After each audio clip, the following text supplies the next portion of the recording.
Good evening and happy Sunday. Hope you're all ready to sit back and enjoy a tale of political intrigue and adventure. In an effort to determine a cause of a mystical castle uprising from a swamp, our heroes have trenched on to a cave fraught with arcane ritual, deadly traps, and too many short jokes to find a local missing baron. Will they succeed in bringing serenity to the realm? Will they make friends and enemies along the way? Will my bloody cat stop scratching up my door while I'm trying to speak? Let's find out. Tonight we have yours truly as Derek the Cleric, Jamie as Antosha Crast, Colin as Ayla, Laurie as Caligo Defara, Molly is out this evening, and now a man whose rolling history looks just like his stock portfolio, your DM for this evening, Nate. Man, if only. So, welcome this happy Sunday afternoon to Favored Allies.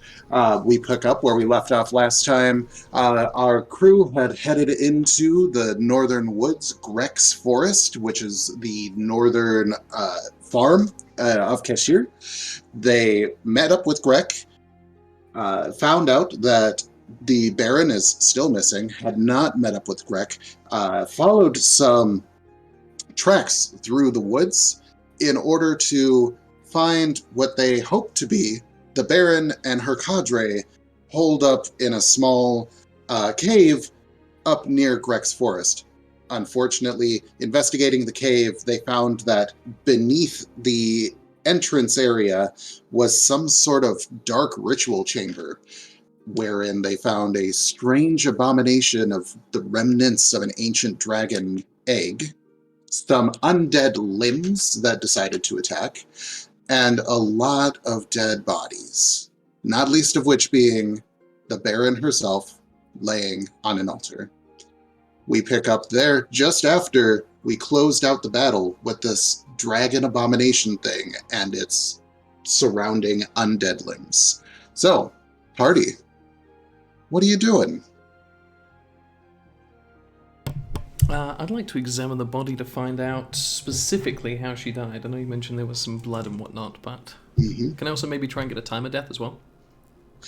Yeah, so you approach the altar.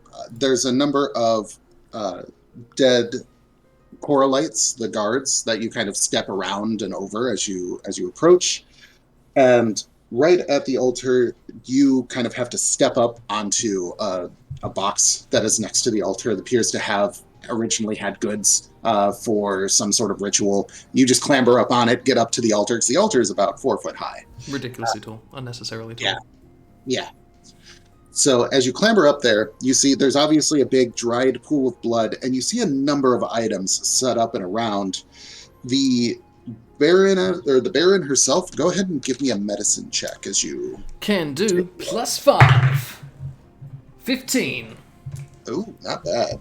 So, taking a look, it seems fairly obvious that the way that her face is sunken in, the color that the body has taken on in death, and these several slices at specific points on her arm and neck look like she was like her blood was let until she died. Gross. Around her, you can actually see some sort of ritual preparation. So there's a small bowl of sand with incense that had been burned. There's bloodletting tools laying next to her. There's a small bowl that it looks like fire had been burnt. There's some rotten and moldy dirt and moss, some brackish water, and a pile of seeds. Well, I'll point out the instrumentation. As well as you had all seen a book from a distance that is on the altar. There's also a book. Well, nobody got anywhere in life reading. However, these seeds look interesting. And I'm going to go to... Well, I suppose I'll go to the ranger, seeing as our druid's gone. Any idea what these are from? I kind of hand out a pile of them. Or a handful of them. Well, for you it's like a thimbleful. Yeah. As second in Nature Command here, let me take a look for you. I'll kind of like roll them around between my fingers and just sort of like sniff at them to try to see if I can determine what sort of seeds they are and also as well the moss and stuff.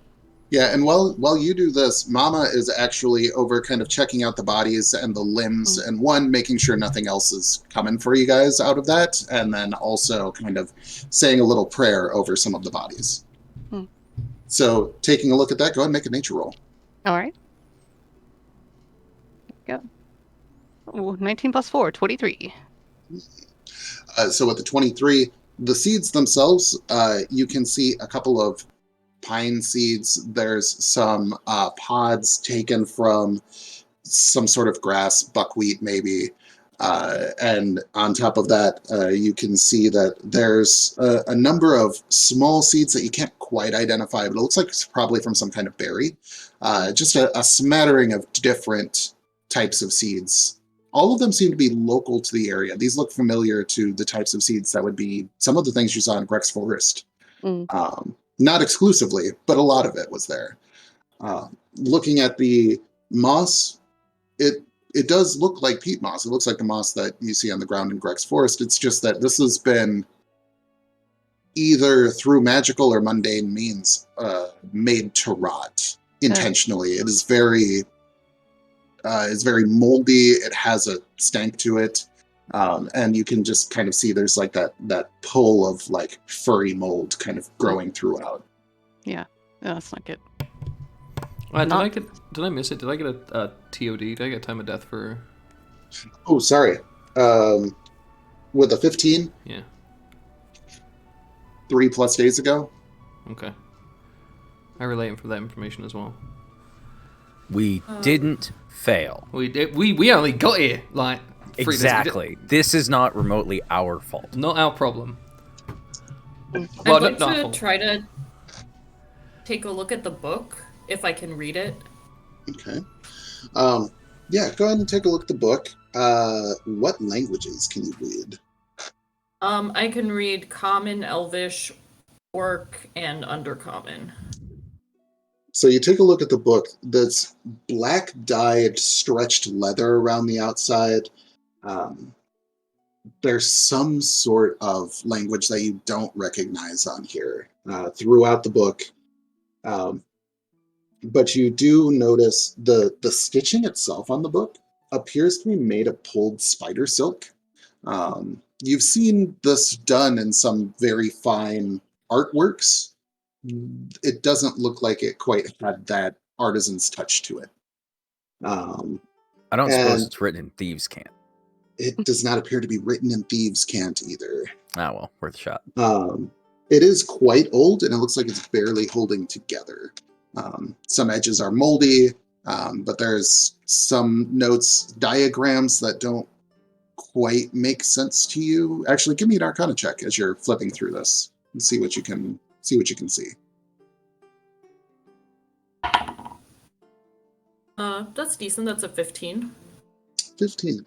You, every once in a while, you see some diagrams. They almost look like ritual instructions, maybe, or some of them appear to tie to like glyphs, for example. And in the section that it was open to, you can kind of pick out some transmutation and some maybe necromancy sigils inside the diagrams, but that's all you really got. I was also going to ask, just based on the things that Derek pointed out and the materials here and things in the book, like, does this remind me of any, like, rituals I would have heard of or know about? It distinctly reads as a ritual, like the way all these things are set up. But as far as like what the actual materials were, you have symbols of fire, earth, water, and air. You have some sort of rotting motif going on, but you've also got those seeds, and none of it really quite fits together. And then, of course, blood can be used to empower many rituals. And it might be used for different purposes depending on the ritual. From just looking around and not being able to look at the book or read anything in the book, it's kind of hard to tell exactly what would be done here. Just out of curiosity, for the things that are there between the book, the seeds, the blood, all that kind of stuff, does it all generally look intentionally placed? Or is it something where like, oh, this person was put on the altar, stabbed, all that kind of stuff, and the seeds happened to be in her pocket and then fell out? Or is it like, there's a ring here and that's where the seeds go? They are sitting in rings that are carved on the altar, and you can see like since whenever this was initially started, like a lot of blood is kind of just like washed over the area, but there's like little lines and rivulets that go into circles that it looks like the blood has actually originally would have pooled in around where those things are. Okay. So it's some sort of like material component kind of thing. Maybe. Well, no, I mean like just in terms of like what it might look like. So, okay. Can Callie try to read the book? Because if I recall, there was like old Draconic up in the cave, right? And I'm There wondering was what, old if it's Draconic up in the cave. Yeah, so you take a look at the book. You don't recognize this language. Okay. Worth a shot. I would say, I would say anyone with Arcana could maybe figure out what the language is. I'd let you give it, both of you, Caligo and Tosha, would let you take an Arcana check on that. I don't have it, but I might help because I know Dwarvish and Draconic. Oh, for some reason I thought you were proficient in Arcana. No, sorry. Could somebody with religion help out? I would say yes. Yes, then I offer to help out. So you can have advantage at Tosha. Advantage. Right. And you've got your goblin compatriot being like, oh no. This looks like something that was written in this kind of book. You can tell by this drawing here, right? It's like the pointy end is going into their foot to let out the blood. That's 14. A 14.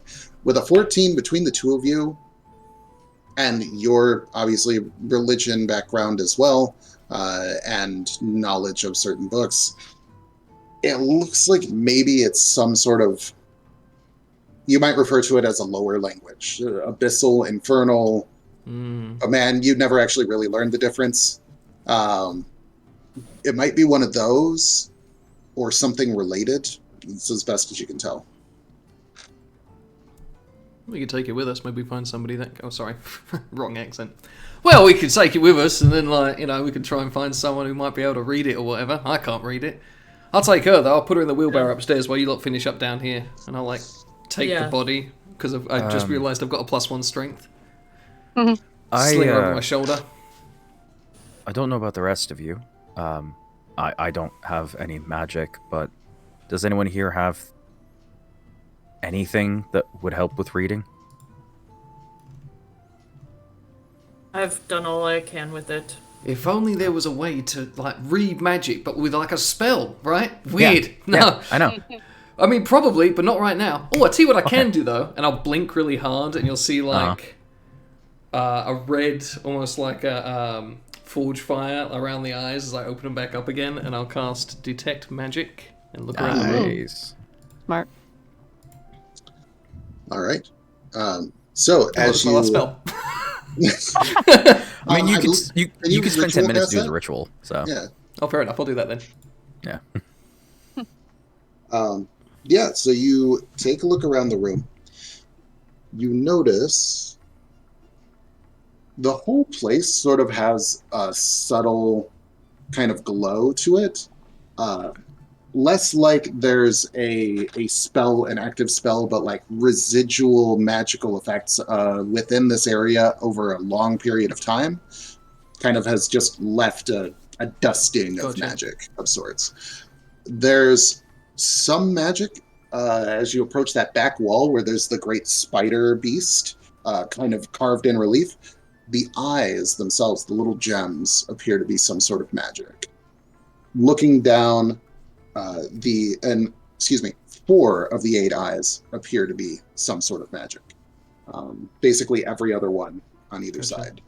And then around the ritual, the altar, you look, and again, there's a lot of residual, something happened here, something powerful, but nothing is specifically glowing.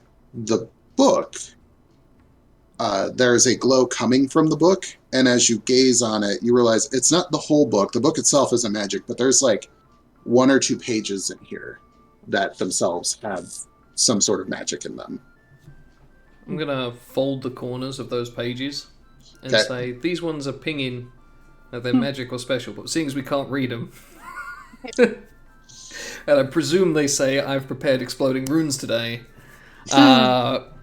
we could find someone to try to help us out with that. But the eyes on the spider behind us, 4 of them, do seem to have some kind of magic. Now, help me out with the way you run Detect Magic, Nate. Can I run like an Arcana check or something to determine what kind of magic, or is it just it's on or off? Yeah. You can make an Arcana check and see what the school is. Doesn't it tell you that it's part of the spell? So I haven't used Detect Magic and fit that. You sense the presence of magic within 30 feet of you. If you sense magic in this way, you can use your action to see a faint aura around any visible creature or object in the area that bears any magic. And you learn its school of magic, if any. Hey, there we go. Okay, well, both of those pages in the book, one of them is necromancy, and one of them is abjuration. Ooh. That's the one that's exploding runes. And the eyes, as you gaze on them, one of them is divination, and the other 3 are transmutation. Well, there we go then. I'm going to go ahead and... Actually, I'm going to take the Baron's finger, and I'd like to push the divination one. This thing is like a few meters tall. Then I'm going to go to you have to Antosha. scramble up the wall to get to the eyes. Go to Antosha, and I will present the body, aka the medieval version of a plastic rubber glove, and say, that eye specifically there is divination, the other 3 are transmutation. You can push them if you want, just let me know so I can fuck off. But I recommend the divination one. Speaking as the person who now has a climb speed since we leveled up. Do you maybe want me to do it? Please be my guest. Okay. Fair enough. And as you look, the face is like carved in relief pretty well, and the eyes kind of like are inset, and there's just 4 pairs of 2. Yeah. And so you can see they all have this like pinkish hue to them. And Derek can point out one of them is divination, but they look more like they're gems inset in stone rather than in the other room where they were kind of part of the carving, and you can see that they could be pushed in. Oh, so they don't look like they're part of a mechanism then. They don't look like they're part of a mechanism necessarily. Well, so my question is, like, because you said there's 1 that's divination and like 3 that are necromancy. Oh, transmutation. There we go. That vaguely rings to me like there's 1 whose job is to like watch or observe, and then 3 that do a thing, and that's just like random speculation. How does that ring to Alar? Oh, I mean, like it would. I think it would be the same thing in terms of Alar. Like, it sounds like if something's divination, and I'm just like randomly spitballing here, that sounds like it's a C thing, and that would be like, oh, there's people here. It's the sensor that like maybe sets off whatever the other eyes do. Derek's gonna pat Ayla on the shoulder. It could also be completely incorrect. Why don't you leave the magic to the experienced professionals here? Obviously, right? One of them is a prayer bead. And the other 3, if you touch them, because they're transmutation, right? It transmutes stuff into other stuff. Right. It takes that load-bearing wall in the back, turns it into sand, collapses the tunnel, and kills all of us. Gotcha. Yeah, I'm just thinking of it in terms of like a trap. Like there has to be like, if divination does something like that, divination would be the tripwire, basically. But no, ridiculous. Alar would be perfectly willing to go up there. He would be, if it's okay, if I can make like an investigation check or something. Oh yeah, you're gonna check for traps. Well, it's not just traps. Like the idea would be intention. Like, is this something where check the wall. There's markings where like if you do the wrong thing, you see like scratches on the wall in the way that like you have a door that opens up a secret door. You look at the floor and it's got all the little scratches on it. Is this a gargoyle that comes to life to attack us if we do something wrong? Or is this something that's more like, like that kind of thing? I will say that you can make an investigation check to see features, scratches, items, whatever, but like what you do with that is Yeah. not part of that check. Yeah. Yeah, no worries. Intention's hard to get out of a wall. No, that's just what I meant by intention. Is like, is this a gargoyle that's gonna kill us kind of thing? Could I aid Elar with because I have good survival, and so looking at signs of death on a wall would be maybe help his I don't know. I think survival's really great for things like out in the. This is very distinctly he's investigating this Gotcha. unnaturally occurring stone wall, and I don't think survival really helps you too much with Fair that. enough. Derek might be able to guidance me when he hands over the finger for me to hit stuff with if you wanted to. Yeah, he might be able to. Depends if he's feeling it or not. Quite frankly, I feel your presumption to be quite, I said you uncomfortable. could. I didn't say you were going to. The fuck do you know what my spell's called? It took me 6 months to learn that. That's that's most of my childhood. Oh, Ayla refers to it as like, oh, it's the hand-holdy thing. Yeah, fine. I'll hold your hand, you wuss. And I will, as I pass off the Baron. This is silly. This is silly. And I'm gonna hang on. Put the hand over the. Maybe we should use a Coralite's body for this. Oh yeah, suit yourself. That's a good idea. And I'll flop her over my shoulder again and start walking towards the entrance. I'm gonna go put her in the wheelbarrow and bring it down. I suppose I could wait. I'll wait by the door though. I could also just use a stick. Fine. You have a stake. Do whatever you want. I can't reach. Use Just your very, body. very You don't frustrated want with the one fact of this these high just- arms that just crawled on its own. I feel like this okay. is already easy to use. With a 19, what am I kind of getting off of the statue? Does it look like this thing comes off the wall and kills us, or? With a 19, it looks like this has been fairly well kept. It looks like it's been dusted off and cleaned. But you don't see any scratching on the wall. You don't see any marks that indicate that the figure itself moves, whether of its own volition or as part of a mechanism.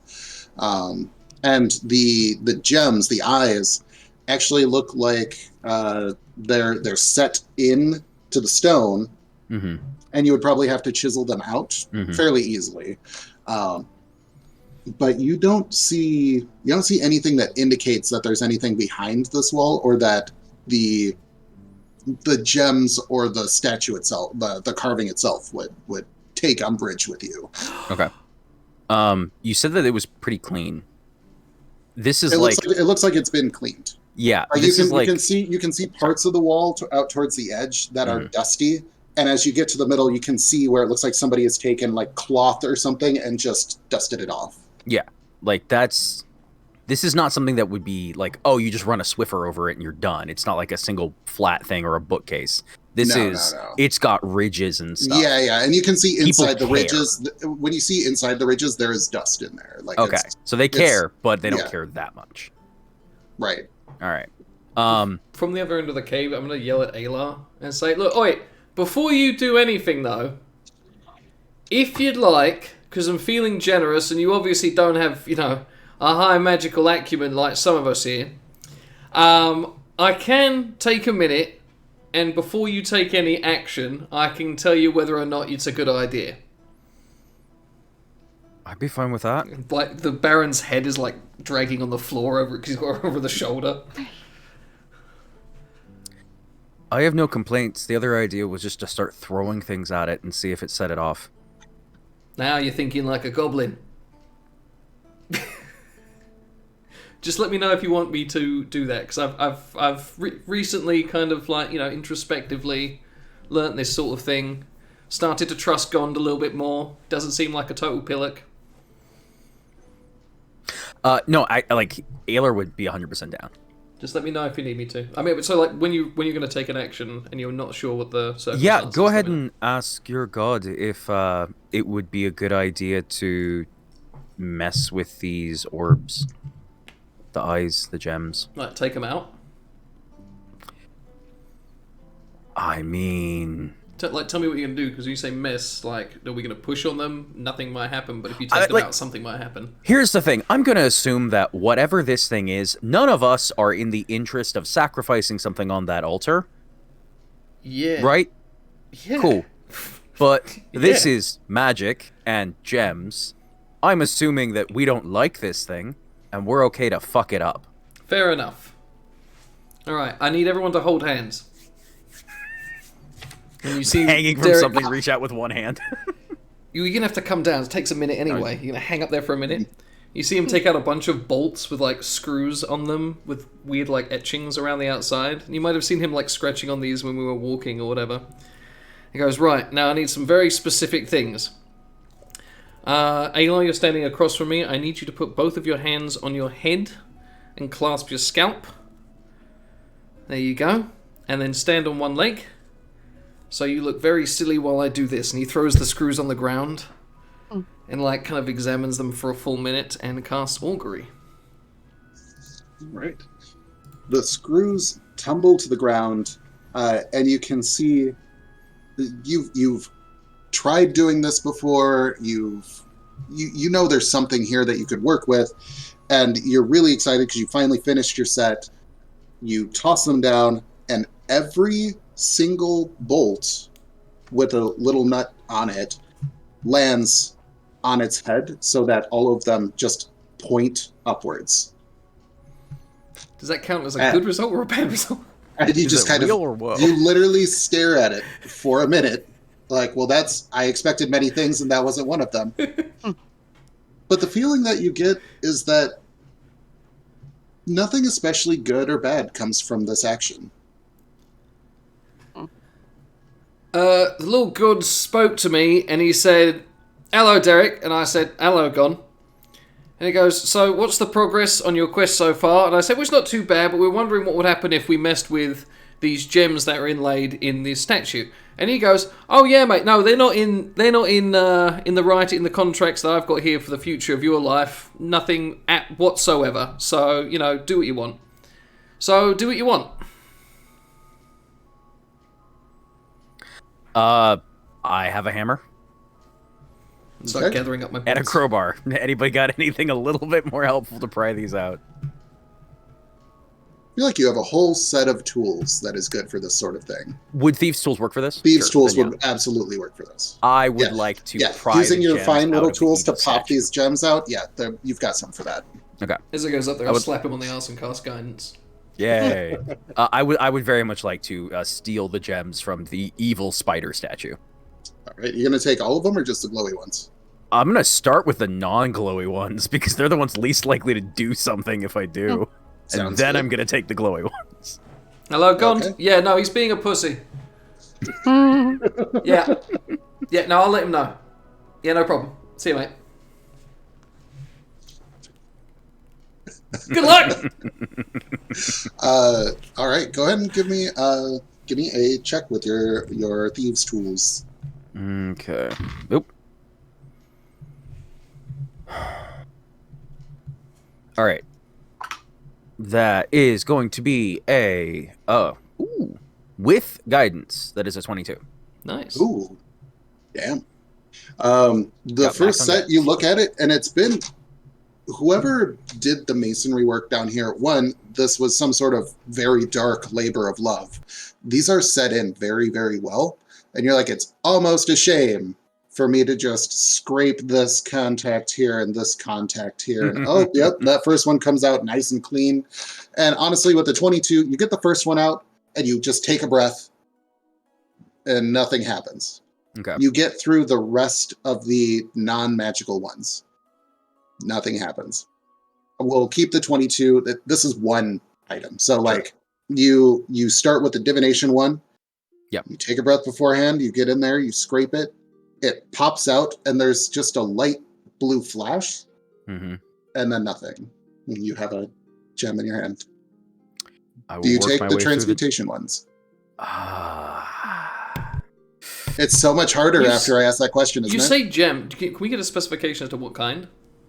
Yeah, they're small, cut. These are well cut, pinkish gems. You're actually not sure what kind of stone this is. Oh, shit. It's certainly not something local to these mountains. I was going to say, High Priest Krast, any idea, with your knowledges, of any transmutation spells that use a pink gem of sorts? Have I heard of that?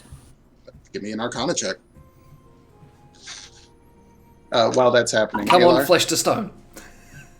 what's the call on the transmutation? I'm going to go for him. Okay. Keeping that 22, that first one, you scratch at it, it pops out, it lands in your hand, and you feel your hand burn for just a second, and then it goes away. The burning or the gem? The burning. The gem's still there, and it's gone. It's a valid question. Good question. Magic. Okay. What was and you get the other 3 out. Very similar. Like there's like a small like when you first touch it, and then it seems like just a gem. Okay. Antosha, what was your roll? 14. 14. You like No. that number, mate? You're not I that. know. It's just. There's like a lot of the magic stuff that you are still learning, that you're still trying to better understand, and this is just outside of your area of knowledge. Yeah, makes sense. Can I say that while all this is going on as well, I would like to, undergo whatever ritual I have in my repertoire as an acolyte of that Church of the Asher to try to, put to rest whatever is here. Whatever creatures may be Give me a still religion check. dead or under some kind of influence. You make a good cleric. I'm going to use Tides of Chaos to re-roll that. All right. That was terrible. Just making a note.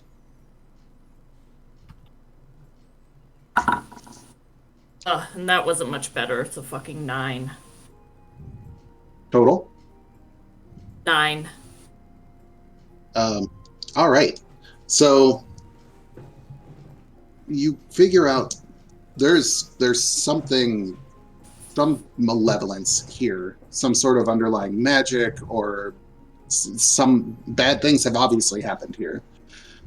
You're not sure that any of your like basic rituals that you know could do anything about it. You're not actually sure what would need to get done. You would need someone else, maybe very skilled in religion, might be able to help you figure out what would need to be done. But taking a look around, you're like, this is really, there's some dark history here, and to undo that taint on this land, something needs to be done. What do you think, Derek? Sorry, what? Yeah. No, what do I think about what? What do we need to do to help wipe away whatever darkness is occurring here? Let me tell you. That's a natural 20. Hey! That's a religion plus 3, 23 total. So Derek, you're taking a look around. Just say And you're that like, for oh, fun. well, here's the problem. So you see, you got this dark deity back here. This has obviously been used for. This is not the first sacrifice that's happened on this altar. Let me tell you, I can tell just by looking at it. And so you're like, kind of like going through, and you're like, okay. Blood damage. So this place is deeply, deeply desecrated. Is not up to code, and it would take some sort of very strong ritual in order to cleanse it, or maybe something on the order of 1,000 gold pieces worth of holy water. Would it be a good idea to smash the fuck out of the altar? Is the altar in any way... Oh, no, altar's just like coming off the ground, right? Yep. Absolutely. 100%. I'm not going to stand in the doorway. No problem whatsoever, mate. Off you go. Scratch runes might save you some time. It's a big old chunk of stone. I mean, I don't have anything to tell, but I'm gonna suggest. let's go with ideas. I don't have Oh. magic. Idea guy. Fireballs. Look, if you want me to coat it in oil, I can help with that. You want me to Look, light it I'm so it the looks idea cool? guy. Sure. I'm the idea guy. Someone else needs to smash this altar, though. It's like calling Yeah. IT. Look, So, you like- want a crowbar? I can give you advantage on tipping it over. That's the best it got. Alar's up on the wall, Oh. defiling gods. These Yes. other two are doing religious rites, and I think what Caligo is doing is sort of just slowly walking around the room, because right now she only sees one entrance, one exit, and she Mhm. wants to know if there's any other passages in or out, or if she can track footprints in the dust or cobwebs. I would She knows give they you- make I would hidden give you doors. survival for that one. Yay! Survival. Okay. I'll clap the Baron's I do hands have a together question for for you. you when you're Looking done. for maybe some drafty cobwebs or any other sign that there's Like disturbed some areas. movement. Yeah, Yeah. I'll give you that. Alright. Come on, Kelly. Alright, that's not bad. 12 plus 5. 17. 17 with the 17. This looks like all. This ritual room looks to be the only room, at least down these stairs. Mm. That's not up to code. I'll sort of wander back to the room. What is with everybody stepping on my feet here? She's heard Derek say she doesn't quite know what it means, but it's like, if it seems wrong, it's not up to code, whatever that means. Not safe. Oh, darn. I'm gonna climb down, and Alright. I don't have the holy symbols because we've given them all to Derek, but I do have all the short swords. Mhm. So Aelor just like reaches into the pack for a second, puts a hand on one of them, and then says like some kind of prayer to Coralon, just because it's the only. Not even anything specific, just like, please do not let me be horribly cursed by what I just did. And then he's actually gonna go over to Callie and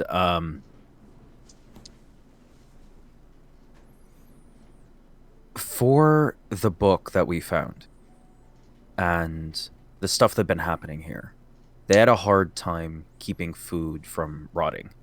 Mhm. And Tosha, you were saying that that was something that was going on for like all of the north, or at least Bastion as well. Like there was a food shortage, right? Well, we get a lot of our food Mm-hmm. from other regions since Bastion itself is, up the mountain, Sure. cold. We can't grow a lot right there. But yeah. This is bad magic bullshit that I'm not remotely qualified to judge, but for the seeds being a part of this, is there a chance that this was something that was meant to either fix what was ever wrong with the crops or cause it? Do we know if there's anything wrong with these seeds in particular? Well, I did get a sense from the book that there's some kind of rotting motif or something going on with that ritual. So it could be that this ritual has something to do with what's been going on with the crops, but I would say we need more information to know that for sure. Probably, if we can find someone to help us read this book, I think that might give us a start on understanding that. We could bring these seeds to Greg and see if they match how they looked in the season of the long night when things were dying. I would also be interested to know if anyone of significance went missing last season. If this is the start of that, Mm-hmm. it would make sense. But if what happened It's like last a year-long time, curse kind of thing. Mm. magic is not my forte. I dabble, but it's more nature-based than. Random Oh, and- question for the DM. Oh, sorry. I was just gonna say, did I get any sense of the significance of Paletta specifically being the one sacrificed? Looking in the book or anything, just since I do speak Elvish, if there was any... I'm just wondering if it's like, oh, a high elf has to be sacrificed in order for this ritual to happen, or if I didn't see any indication or wasn't able to So tell anything of that nature. There was no Elvish in the book. Okay. But from just the diagrams, it's kind of hard to tell because it's like, it's fairly common for a diagram to just have like the subject and it's in the instructions that give you more detail. Do any of the diagrams have pointy ears? Not that you see.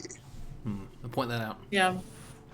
So maybe I think this book might help us understand that more. Mm-hmm. It's possible. Fair enough.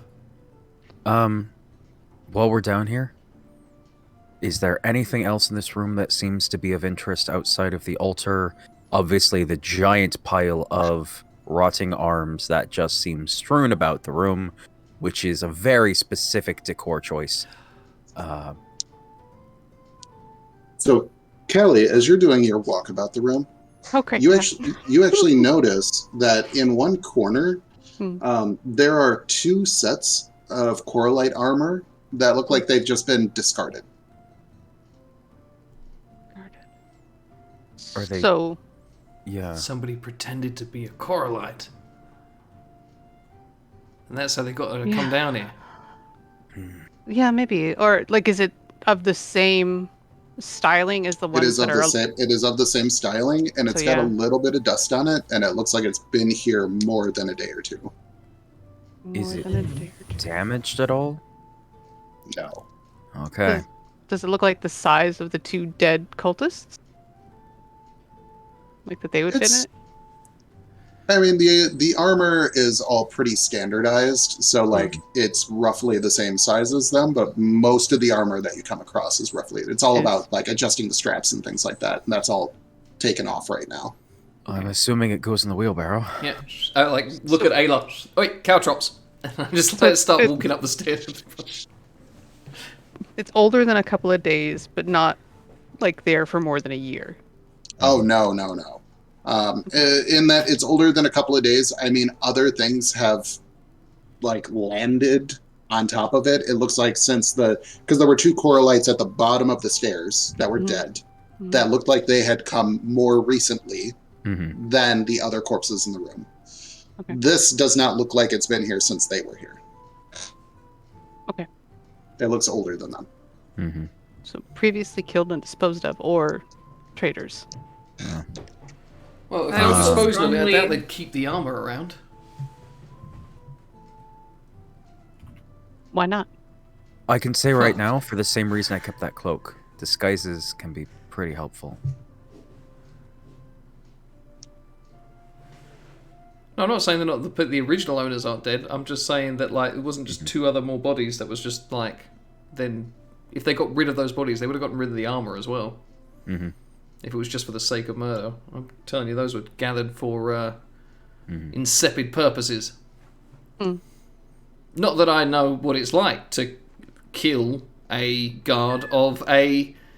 I'll just roll the deception check now, shall I? I was about to think you were going to say child. That's a 19 plus 0, so 19, dead on the money. I've never, ever killed anybody who works for Bastion. Very specific. I feel like I shouldn't say this. I don't even feel like I need an insight. It's 19! You have to bloody do it! It's the rules of the game! I only got a total of 7. 4 plus Alar 3, just so has I a- don't. Never killed someone from Bastion. It's good to know. Yeah. Not from Bastion. Yeah, that was trash. That's like a 5. Excellent! Oh, I guess we're actually Well, wrong. Everyone's just perfectly like, that's a innocent really and awkward kind, thing to Derek. say. Okay. Nat 20 for 25. Wow. Nobody believes you anyway.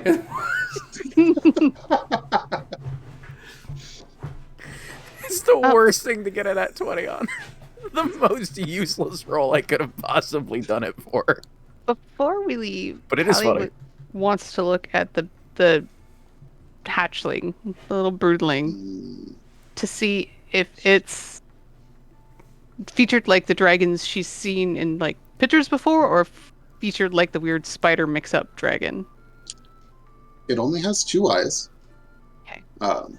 It looks like it was partially rotten before you ever got here. Hmm. And when you killed it again, it sort of like fell apart mostly. Like it started to rapidly decay. And you know that, sometimes in the swamps, zombies happen. They just happen in the swamps sometimes. Usually the body is well decayed, and then once you defeat them, they just fall to the ground as they are. This thing continues to rapidly decay. So like there was some other magic holding it together that's distinctly different from what you're used to. In fact, now that you're getting a really good look at it, it has some features of some of the types of creatures that you are particularly skilled at dealing with. It appears to have been some sort of monstrosity. I also Okay. strongly feel that we should come back and do the ceremonies necessary to cleanse this place so it cannot be used for this purpose again. Do you I have know a it will small be pond of holy costly. water? Quick question. I know it will be costly, but I think we should try to find a way. Would it be more costly to try to do that? I have a bit of experience in this particular venue. How difficult would it be to just break this cave? I can help you out with that. Yeah, person who could probably answer that question is Derek. Where's the load-bearing cave wall? As you're looking around, I mean, if you had a team, you could probably get this done in a week. If you had some illicit materials that you may have used for some Allegedly. construction in the past, that you could probably get it done a lot faster with a proper placement of dangerous items. I relay this information. And based I mean- on my knowledge, would bringing it down, like, would that also serve the purpose of... No, the desecrated ground is. You get the impression that if whatever happened here needed to happen here because of the desecration of the ground or because of the temple that's here, that even if they performed it on the surface in the same place, it would have the still same work. effect. Oh, shit. Gotcha. It's very, it's very, very bad magic feelings. Okay, I relay this to the group as well. This may not help with your consecration problem, but fire is purifying, no? We could give these poor souls a rest. And maybe... I mean, Correct might as me if well on I'm... our way out. Yeah, correct me if I'm wrong, but I would probably know that that might stop any undead that are here from rising again, but that also wouldn't change our... Like, this ground would still be Yeah, desecrated, and it would still be both possible are for true. them to do that. Okay. The Your current knowledge. Baron, and apparently shifts weight on shoulder, future Baron, might be able to elicit some level of help from, like, Bastion and whatnot now that we've discovered this, so it doesn't have to be our immediate problem. Yes, I can try to send word. Or perhaps the Coralites in town have a store of holy water we could use or something once we communicate this to them. Can I offer to take the Baron from Derek? Yeah, sure. It's like the head's Since we're kind of not- banged up because it's, like, been donking up the stairs as we've gone. Yeah. Super light, no blood in it. Mm. Also purple, because it's been 3 days. So, you know, gross. It's not my first body. We didn't notice anything else about the room, anything else going on in here, right? I mean, aside from the egregious things that you did notice, no. Okay. There's no other storage or anything. No other statues or anything along those lines. If you are sort of preparing to kind of burn the corpses and purify the folks that are here, you do find on them there are 3 black knives that appear to belong to the same style that you had seen previously. That, like, obsidian knife with then a spider web almost like wrap. Mhm. Those 2 discarded sets of Coralite armor. There are 3 short bows. Some of the Coralites were armed with short bows. 30 arrows. Yoink. And 6 days of rations that have not been grossed up. Yoink. Could you do me a favor, Payday. Kelly? Maybe. Could I have 5 of those arrows? Or sorry, 6. Why don't you just have 10? That works too. Well, because I have 19, Weird. I was trying to get 25. Oh, okay. we can go to whatever. That's fine. Your quiver holds 20. You know, I can make 10 a Can I day, have right? 1 arrow? Thank you. Yay! I'm back to full. All right. All right.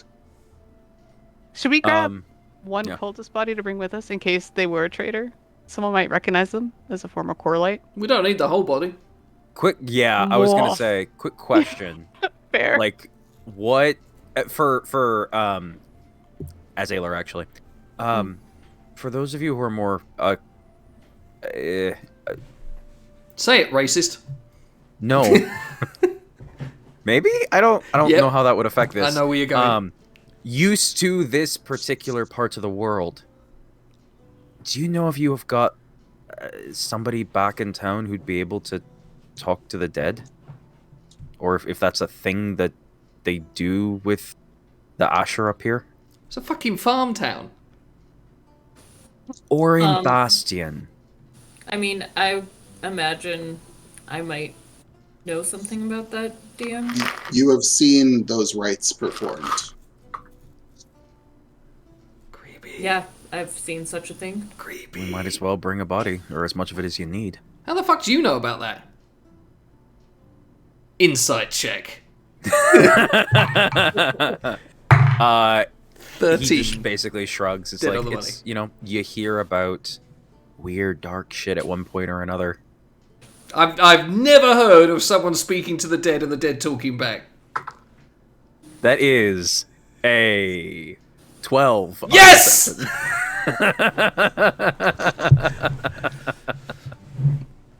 All right. Well, does anyone have an axe? I have a sword. The body goes back to Derek. Hold this.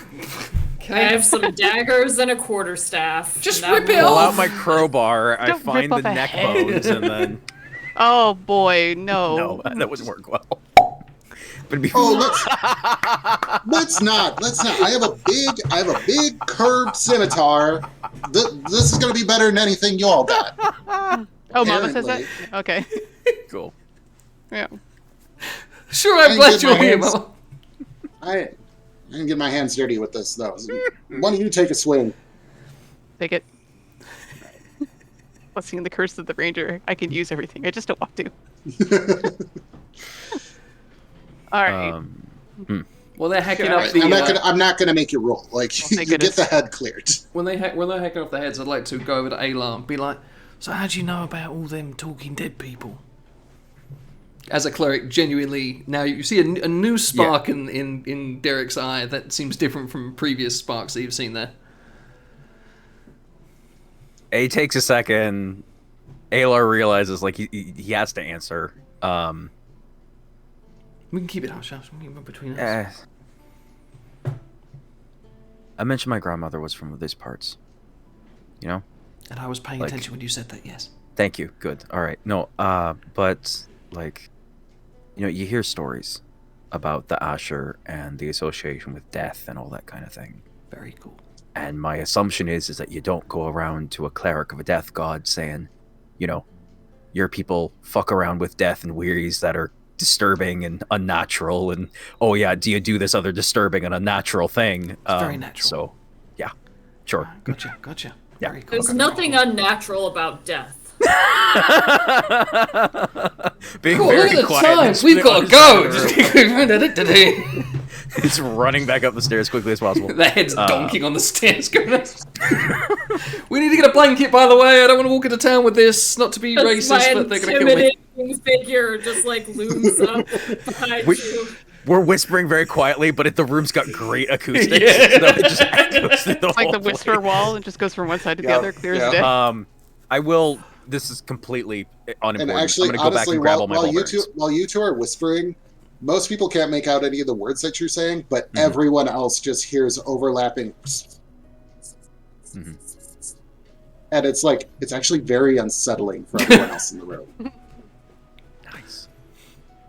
And you kind of look around at Derek, you realize that you're hearing this, and then you stop, and the whispers kind of circulate and echo a couple times, and then it stops, and you're like, they designed it this way. Ooh, very cool. So they put in acoustics, but they couldn't bother to have a rail. Watch this. You look hot. How do I look today? Yeah. Ugly as sin. What the fuck? Christ. Evil magic. No, All right. Let's take this Baron back to the other Baron and not get blamed for it. Who's got the heads? I do. Yay.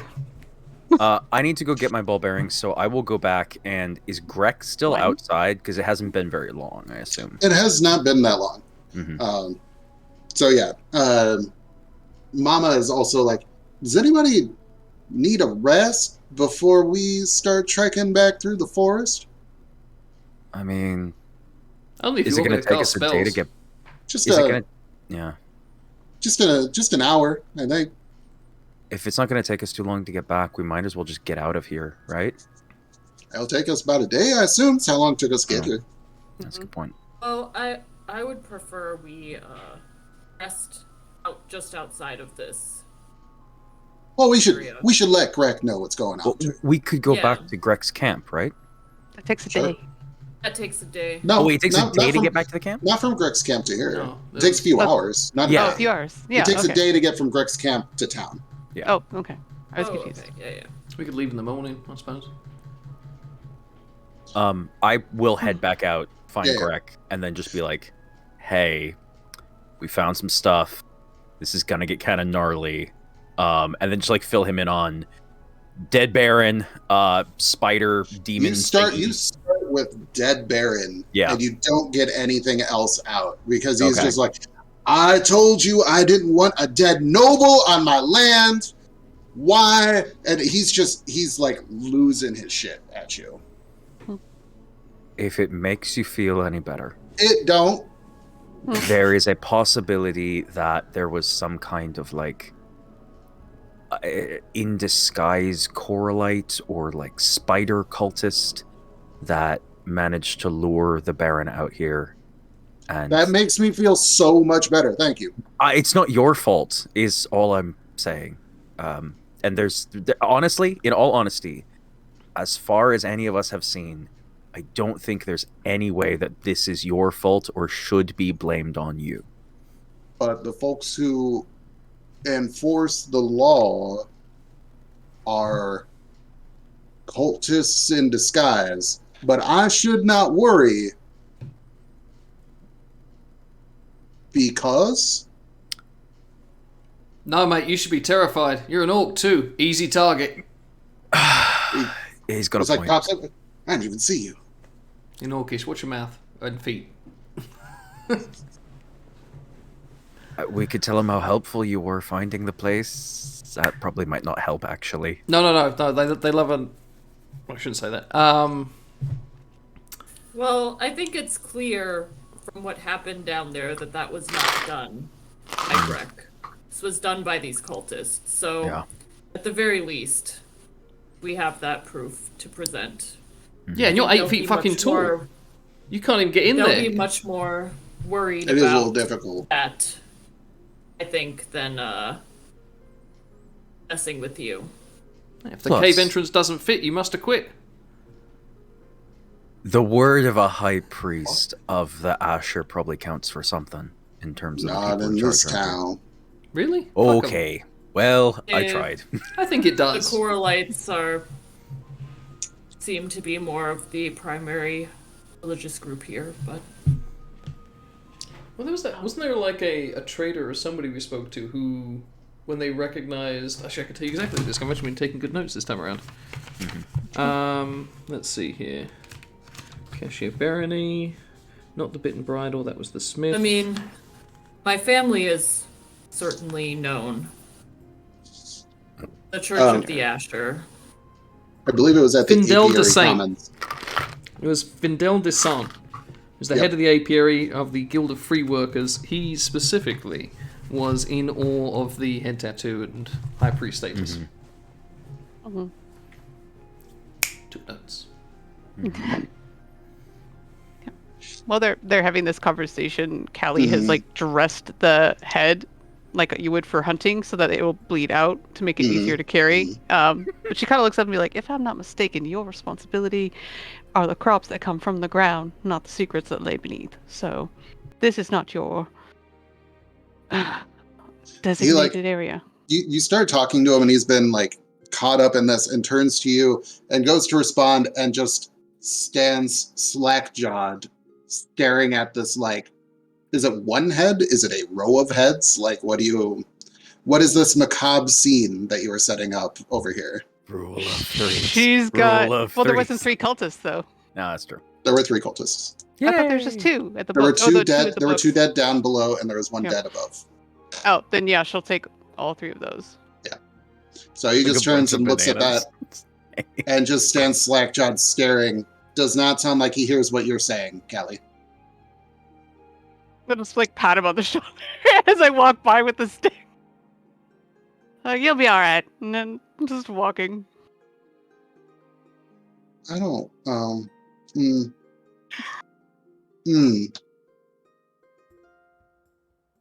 You ever feel like you're in the wrong place at the wrong time? I don't think there's Almost a constantly. right. I don't think there's a right time to be in that cave. So There are more right times than right now. I would posit that. I'll give you that. Hey, Greg, do you happen to know if anyone else went missing from the village around this time last year, or if you found, I don't know, found any strange things around this cave around that time? No, I don't. I don't really go into that cave if I don't have to. I didn't see anything that really said there's a monster in here or they're killing folk in here, if that's what you're asking. No one went As missing. far as There folks was, going missing, I mean, last spring, excuse me, I'm just gonna check my name real quick. Last spring, oh, good. Farin's kid went missing right around this time.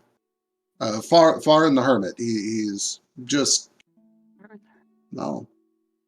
Well, between here and the mountain, basically. If you squint, you can kind of see a little curling smoke in the distance. Don't let that fool you. It'd take you a good 5-6 hours walk to his homestead, but That's not the one they call Furbeard, right? no, that's the outcast. Oh. There's a lot of hermits and outcasts in the north. City boy. Farin. And where on this map might he call home? You pull out the map, and he just sort of points out. You can actually see there's a spot that says Hermit's Farm. Don't bother, and it's basically on the edge of the mountains where Hill's farmland and Grek's camp forest meet.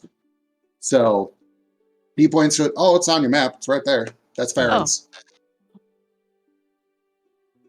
It's a good dwarf. It Came might out be- here with not but his kids and lost one last season. I don't.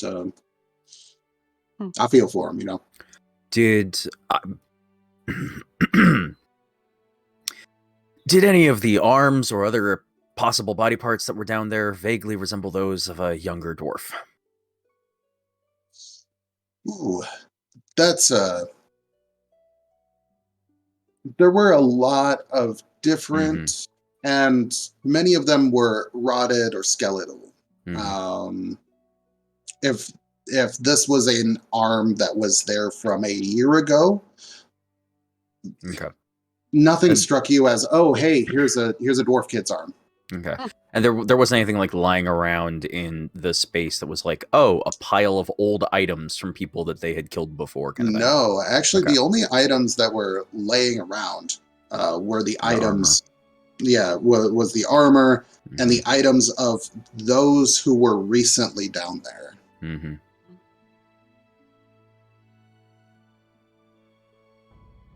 Well, thank you. That is useful to know. We think something like this might have happened last year. Might be connected somehow to the food rotting, but we're not sure yet. You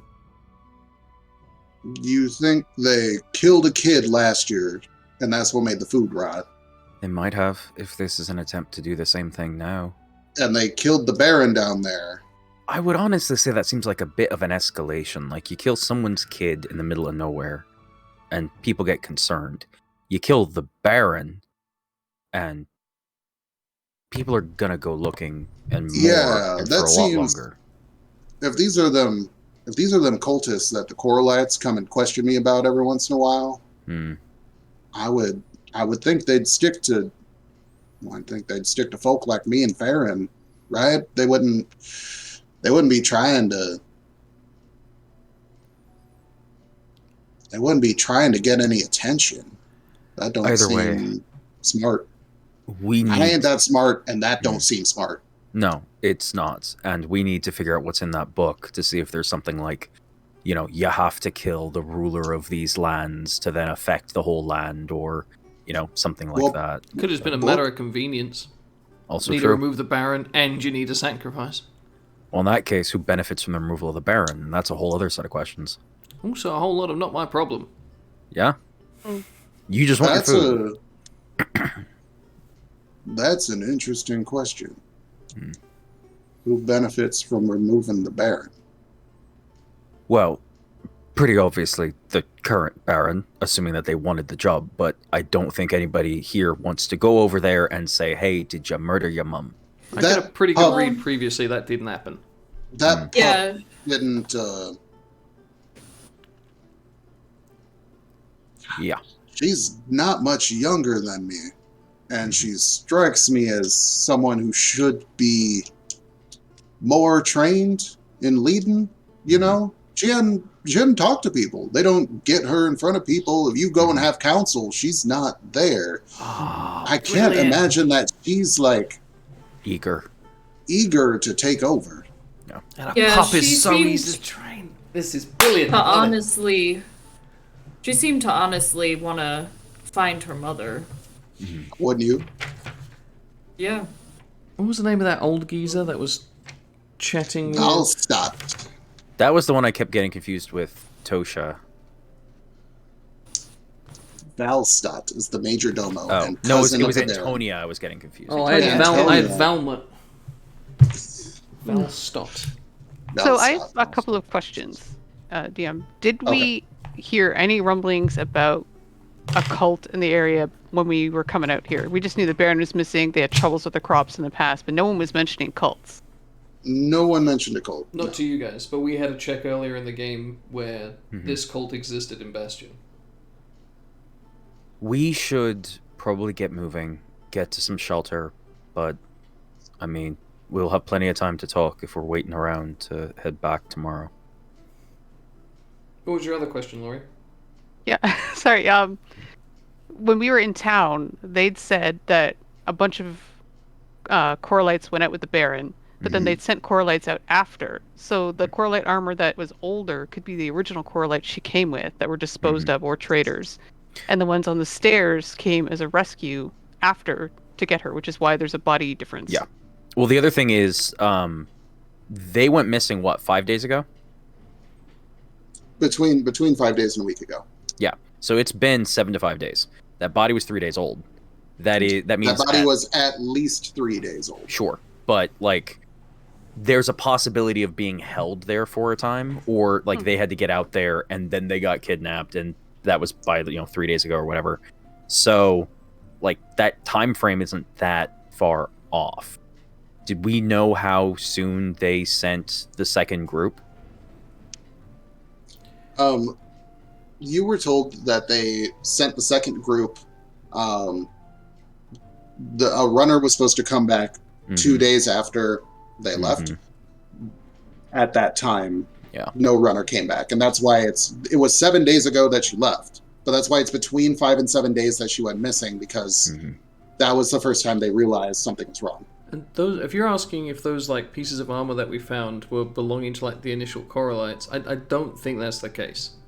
Genuinely, because the Coralites that still had, or the Coralite armor that still had bodies in them, were in like defensive positions, and like literally like leaning against the altar and stuff like that with their swords. And they didn't go out and murder a bunch of people in 2 days and pile the arms or stuff that was leaning against the other pieces of armor in the 2 days between when they initially got there and when this other like search party or whatever came through. more likely, a young one is much easier to manipulate, and, you know, like Greg said, they don't attend the meetings of, like, the barony and whatnot.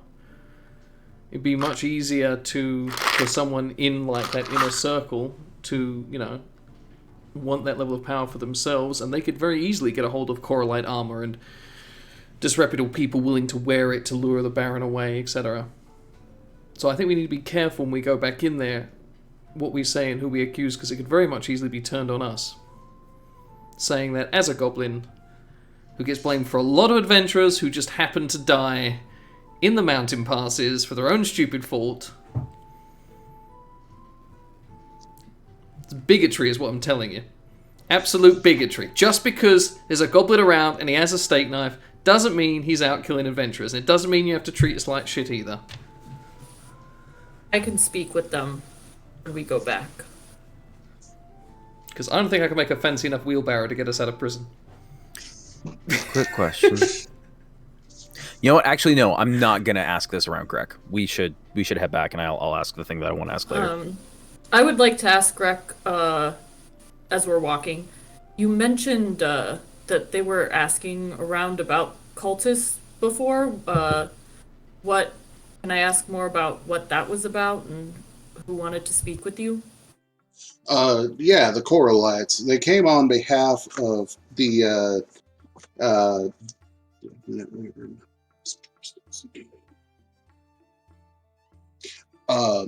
Father Everine Aust. He runs the Temple of Corellin in town. They come out, they check with me a few times a season, seems last, I don't know, 5 years or so.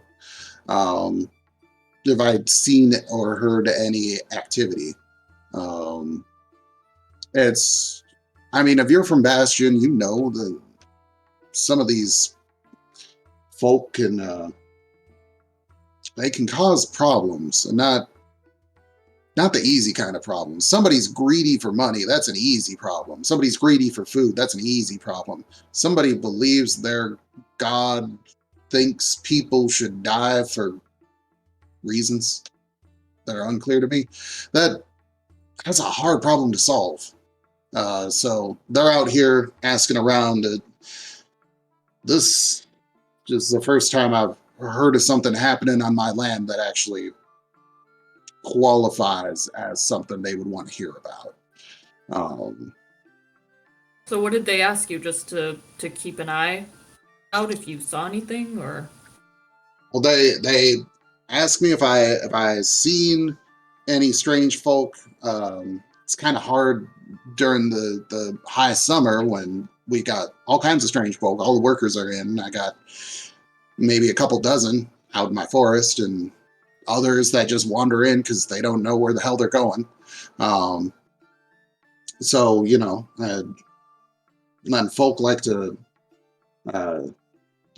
hide from the wolves and such at night and travel safe. So a lot of folks go around in cloaks. So I get asked about it, but I've never had anything to report, honest. And would it make sense to me, because from what I recall, what we learned about the cultists is that they were specifically anti-Asher. But are they anti like anything but themselves, basically? I mean, they are known for being specifically anti-Asher, and that's kind of the realm in which you really hear about them a lot. But you're unsure if that is because all in all, the cult is anti-Asher, or if it's just that Asher represents like the status quo of the area, and the cult just really wants to, Okay. So it's a little unclear. But for Derek, wait, I got this. For Derek, and nope, and Alar, as he's kind of describing like getting questioned about the cultists, you both, with your passive insight, feel like he's holding something back as he's kind of like going through all of that.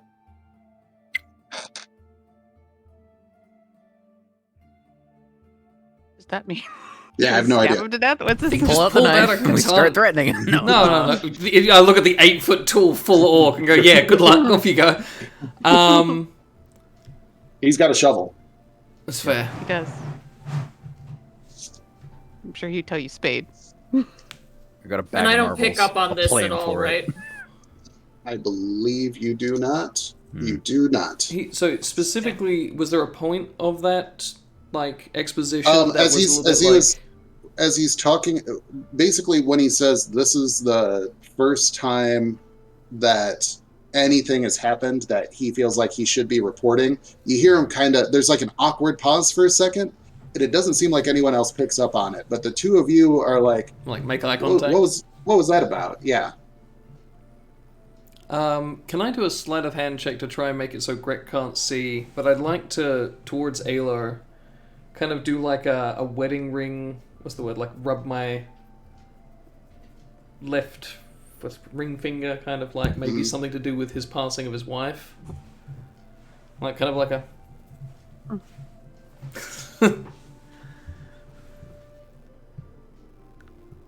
Yeah, go ahead and give a sleight of hand. All right, +2. 18 + 2 is a 20. Damn. Yeah, no, he just does not notice. I went 20, 19, 18 on my rolls today, by the way. We need to get into combat in the next, 2 to 3 minutes or I'm going to be in trouble. I did go from a 20 to a 12, so that may be how this is going to go for the day.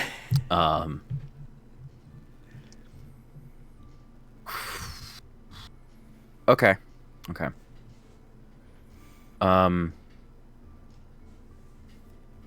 Why don't we head back and then we could all have a chat and decompress over a campfire tonight? I can catch a couple rats. Yeah, I can help you with those. Absolutely. Outstanding. I mean, if you want game, it's just Oh, sort of I'm so gestures glad to, you like, offered. we're full of air. Absolutely. Yes. Wonderful. I suppose I will sit back at Just the a camp brace of rabbits. and guard the body. And you can go and hunt for hours. That sounds wonderful. What a brilliant idea. Right. I'll use my wanderer skills. Yep. Yeah. All right. Are you guys leaving it at that for now?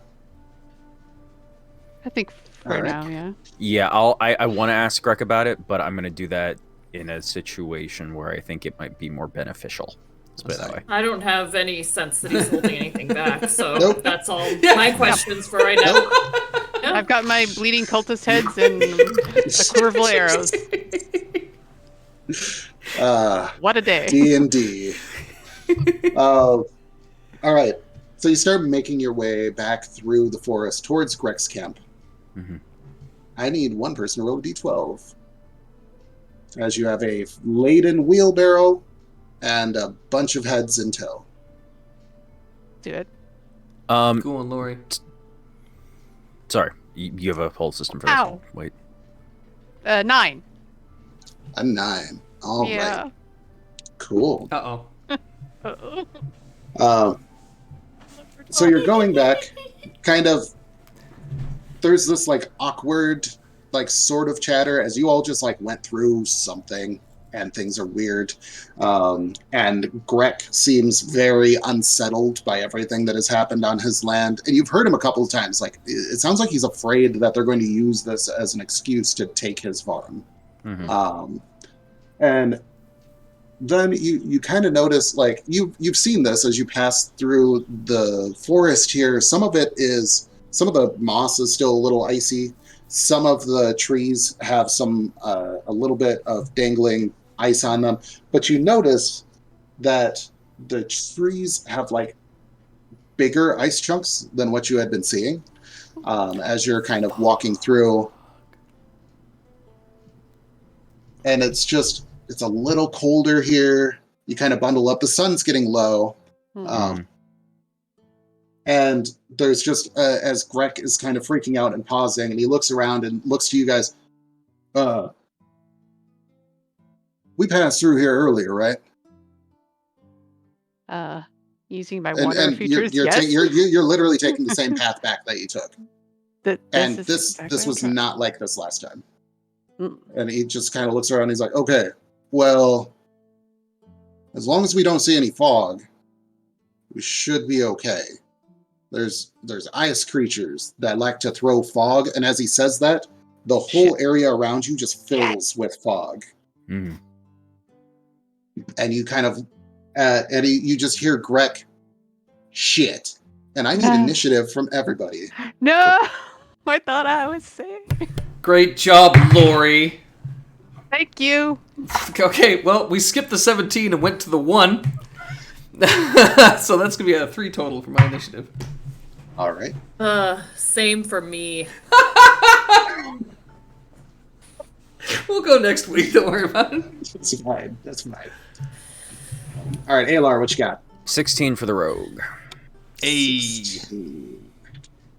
Great. Mama, what you got? That's Shrine a 16. Just a heads up, I've got 1 spell slot left. No, 1 of each. I forgot I had second level spells. You have second level spells now. So I've got 2 spells I can cast. Yeah, Mama only used a couple first level spells, so she's looking all right now. Caligo. Yeah, I'm okay What was yours? too. Y'all need to 14. stay away from me. All right. And then auto roll those, and ooh, all right. Cool. So as you are walking through, and I assume that we're keeping a similar grouping as to what we had before, but because folks are kind of, yeah, you've got the wheelbarrow. So as you all are making your way and you've paused, Greg kind of looks up, and then the smoke or the fog comes in, and you hear shit. The fog's very cold, and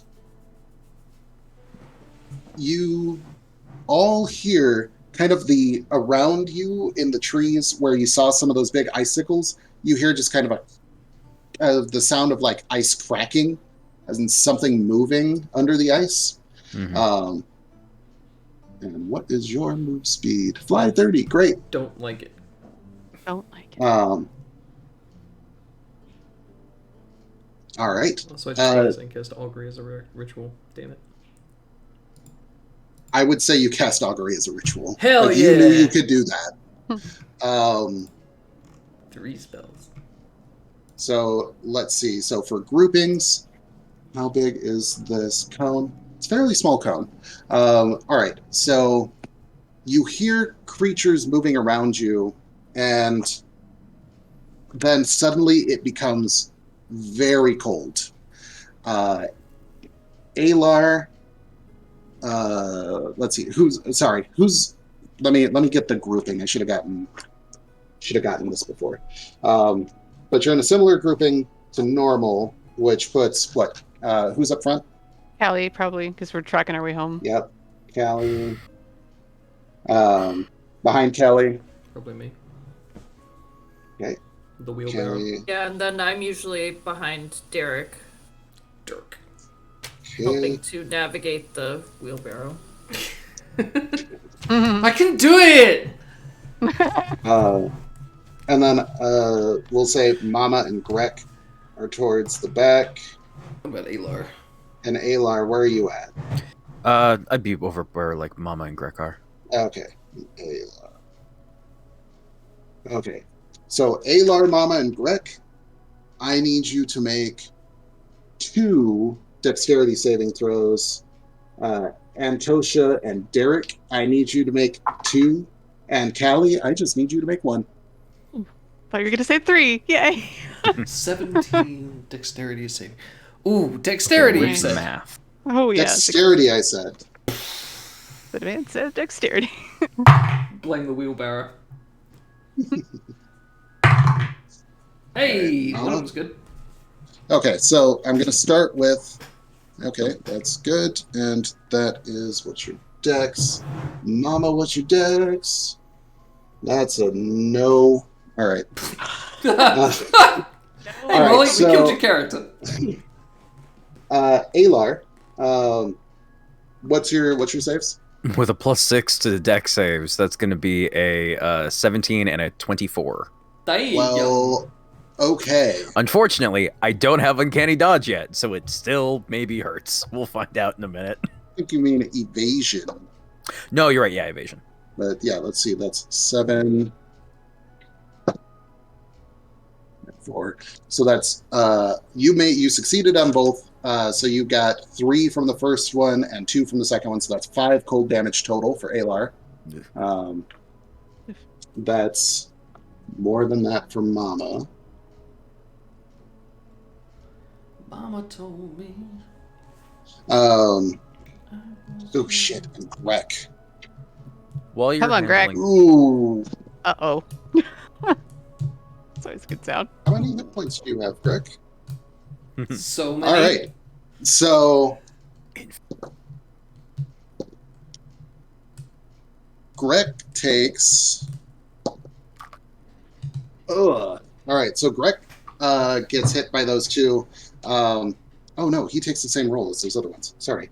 Greg gets hit by those 2, and he's shivering and kind of looks like he's about to teeter over. Antosha and Derek, what were your rolls? Go ahead, Jamie. 12 for the first one, 19 for the second one. No shit!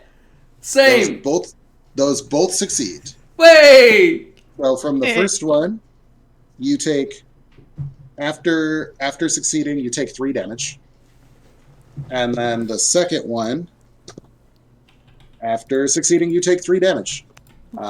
So that's a total of 6 cold damage. And then lastly, Caligo, what was your 1 roll? And 9 plus 6 for 15. Okay, well, you succeed and take 2 cold damage. Okie dokie. As just this cold gust comes in from several different sides.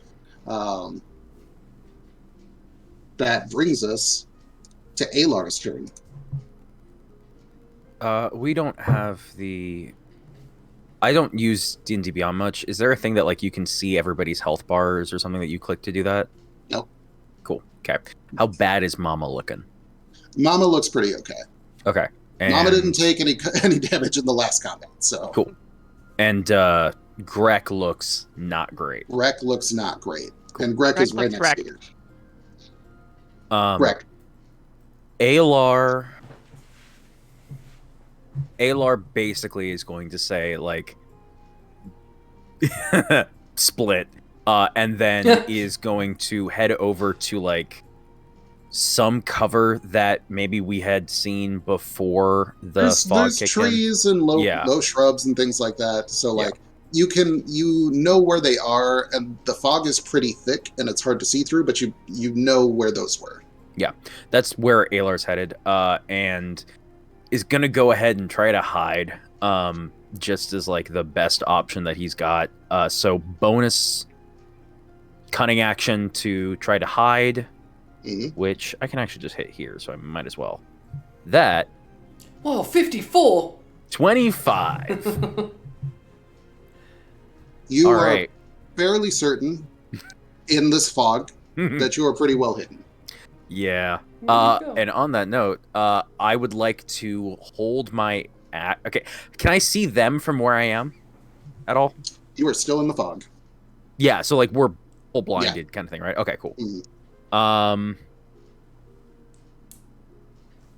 Okay then. Yeah, that's basically it. He's gonna go hide off in the corner, and then I will go ahead. I don't know if I have disadvantage on this or something, but like I think you can search as an action. Is there an ability to like make a perception check with disadvantage or something to like try to figure out where these things might be? Yeah, I would say you can make a perception check because you hear them moving around. So I'd say you can use your action to make a perception check to try and track where they're at. And not disadvantage, but if you get to a point where you're attacking, that would be a disadvantage because you can't see them. Gotcha, cool. In that case, I will go ahead and roll this flat. And if possible, preferably do that and call out the location before hiding. Okay. No, that is a 4. Yeah, you're really like there's so much going on right now. Yep. I'm just gonna hunker down and hide. Okay. Sounds good. Caligo. As I'm kind of hungry down here and trying to get a beat on any kind of sight for our enemies. Do I get the sense, like, do essentially my spider senses go off that this is a familiar creature? You know, like one I like to No. hunt?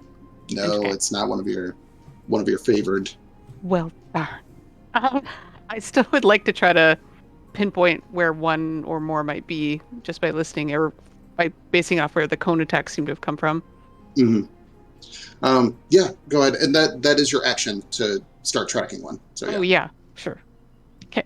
You want me to do perception, survival? Perception, please. Okay. I would give you survival if you want that. They're the same. I just wondered. Okay. I just realized they're exactly the same. Okay, 13 plus 5, 18. 18. With an 18, there's the one that specifically breathed on you. You could hear it kind of flying through the trees, and you kind of pause for a second. And you're like, okay, there it is. I got it. It's over there. Maybe 10 feet above you, somewhere like in and around the branches there. Okay, but I can't see it. I can just hear it. You can Okay. just hear it. I will quietly call out, like, I don't know if my friends can even see me. Can I see my party, basically, or is it that Not very well. They're like shadows in the fog. I'm only 5 feet All right. behind you, but there's a wheelbarrow in the Yeah. way. Yeah. They're like 10 feet up from me if you could see me at all. Oh, God. And then just drop the heads and go for the bow. I just dropped the heads. No use to me right now. Your mama just, well, damn it. All right. I think I got something for this. And she pulls out. There we are.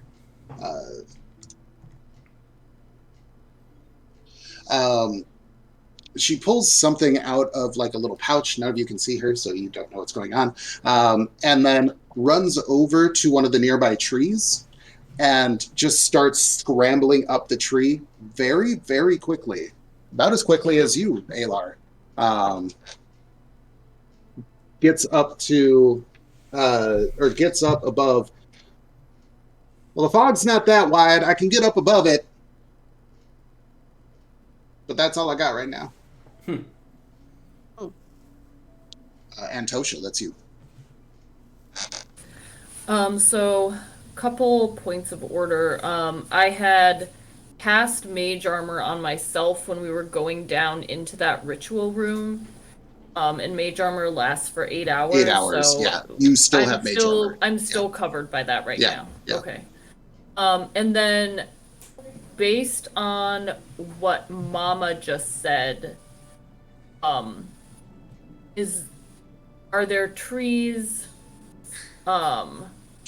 within like 30 feet of me that I can see where I'd be able to teleport to at this point? Or is it obscured? You can see shadows of the trunks, but as you kind of look up, everything's really lost in the fog. Okay. So like there are branches that are maybe outside the fog, but like you can't see them by looking up. I can't see It's just there's just sort of like dark shadows above you. Okay. In that case, I think I'm going to hold my action for now. I'm gonna hold magic missile at 2nd level for when I can see a creature. Or someone like in the group points out a creature. All right. If you hold that spell and you don't see something until your next turn, it will fizzle. Okay. So, just so you know. Okay. I'll take the risk. All right. Derek. Okay, I'm going to tip the wheelbarrow so that the the largest, widest portion of the mass of it is facing the direction that we got hit with the blasts. Okay. So, and then I'm going to grab Caligo's bow that she's pulled out and pull her into this partial cover, and use my... Is it Channel Divinity? No, Blessing of the Forge. So that bow is now, you kind of see it wreath, well, as best you can see in this fog, Laura, you kind of see a wreath of forge fire, deep red, kind of coat the entire thing, and it's now a +1 to attack and damage. Ooh. It's a +1 bow now. Amazing. And then I use my bonus action to go, there you go, right, off you go, and hide. And just lay back on my back and just roll into a ditch. Nice. At disadvantage, because I'm in all kinds of shit. Ooh, that's not too bad, it's a 16, and that is a 10. 10 plus 2, so that's a 12 stealth check. I am not the rogue. That's fine. You're also in fog. That's fair. So I roll into the I guess you call it the ditch, off to the side of the road, or off the path where we were taking. All right.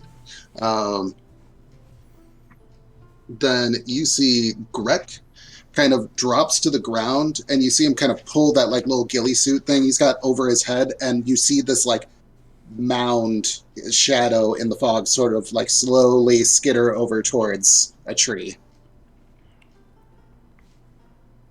Art. All right.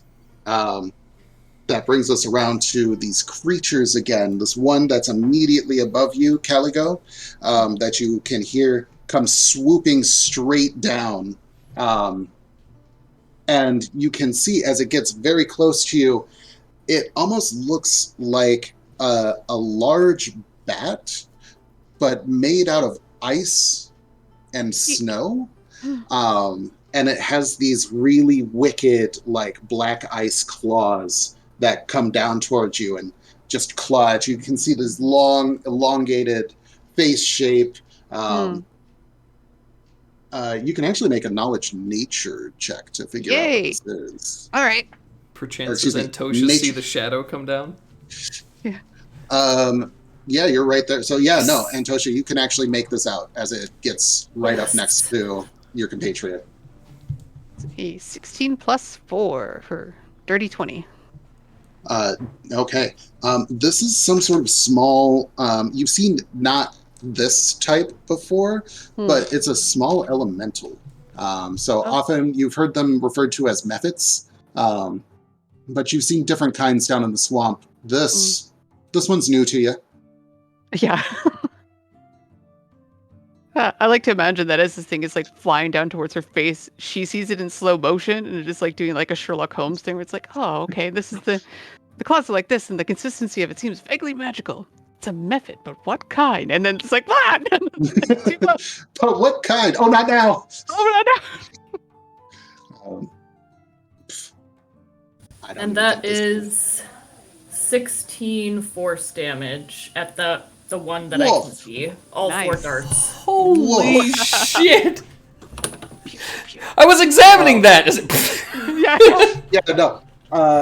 It swoops down very quickly, and Caligo, it goes to claw at your face with a 9 and misses. And then goes to swoop back up. Caligo, do you have a melee weapon out? No, you have your bow. No, out. I have a bow. Okay. But you do get your shot off. And so it comes down, swoops, claws, misses, and goes to, as it lifts its wings to shoot back upwards, you see just all of these force missiles hit it. And it kind of flutters away, and it is limping as it flutters away. And Caligo, you can hear it travel about 20 feet up into the side, and it looks like it's beelining just away from the group after taking a hit like that. A second one comes swooping down towards where you were, Derek. And Derek, you can actually see it from your little spot and a little ditch. It swoops down right next to the wheelbarrow and just sort of looks around and turns and goes to attack Antosha because Antosha's right there. Oh no. Is Antosha on the other side of the wheelbarrow from where we dipped it? Yeah. So does she get partial cover? Or technically, I think it's half cover is the terminology in 5e? They would if this weren't a flying creature that's Oh, they're going over the top. Lame. Yeah. Stupid wings. But that's a How dare they have that's wings? a 7 to hit. Ooh. Similarly, it goes to fly away, but Antosha, you do get an attack of opportunity with your staff, Ooh, if you would like to take it. I would like to take it. Clonk the bastard! Mm. The ditch yells.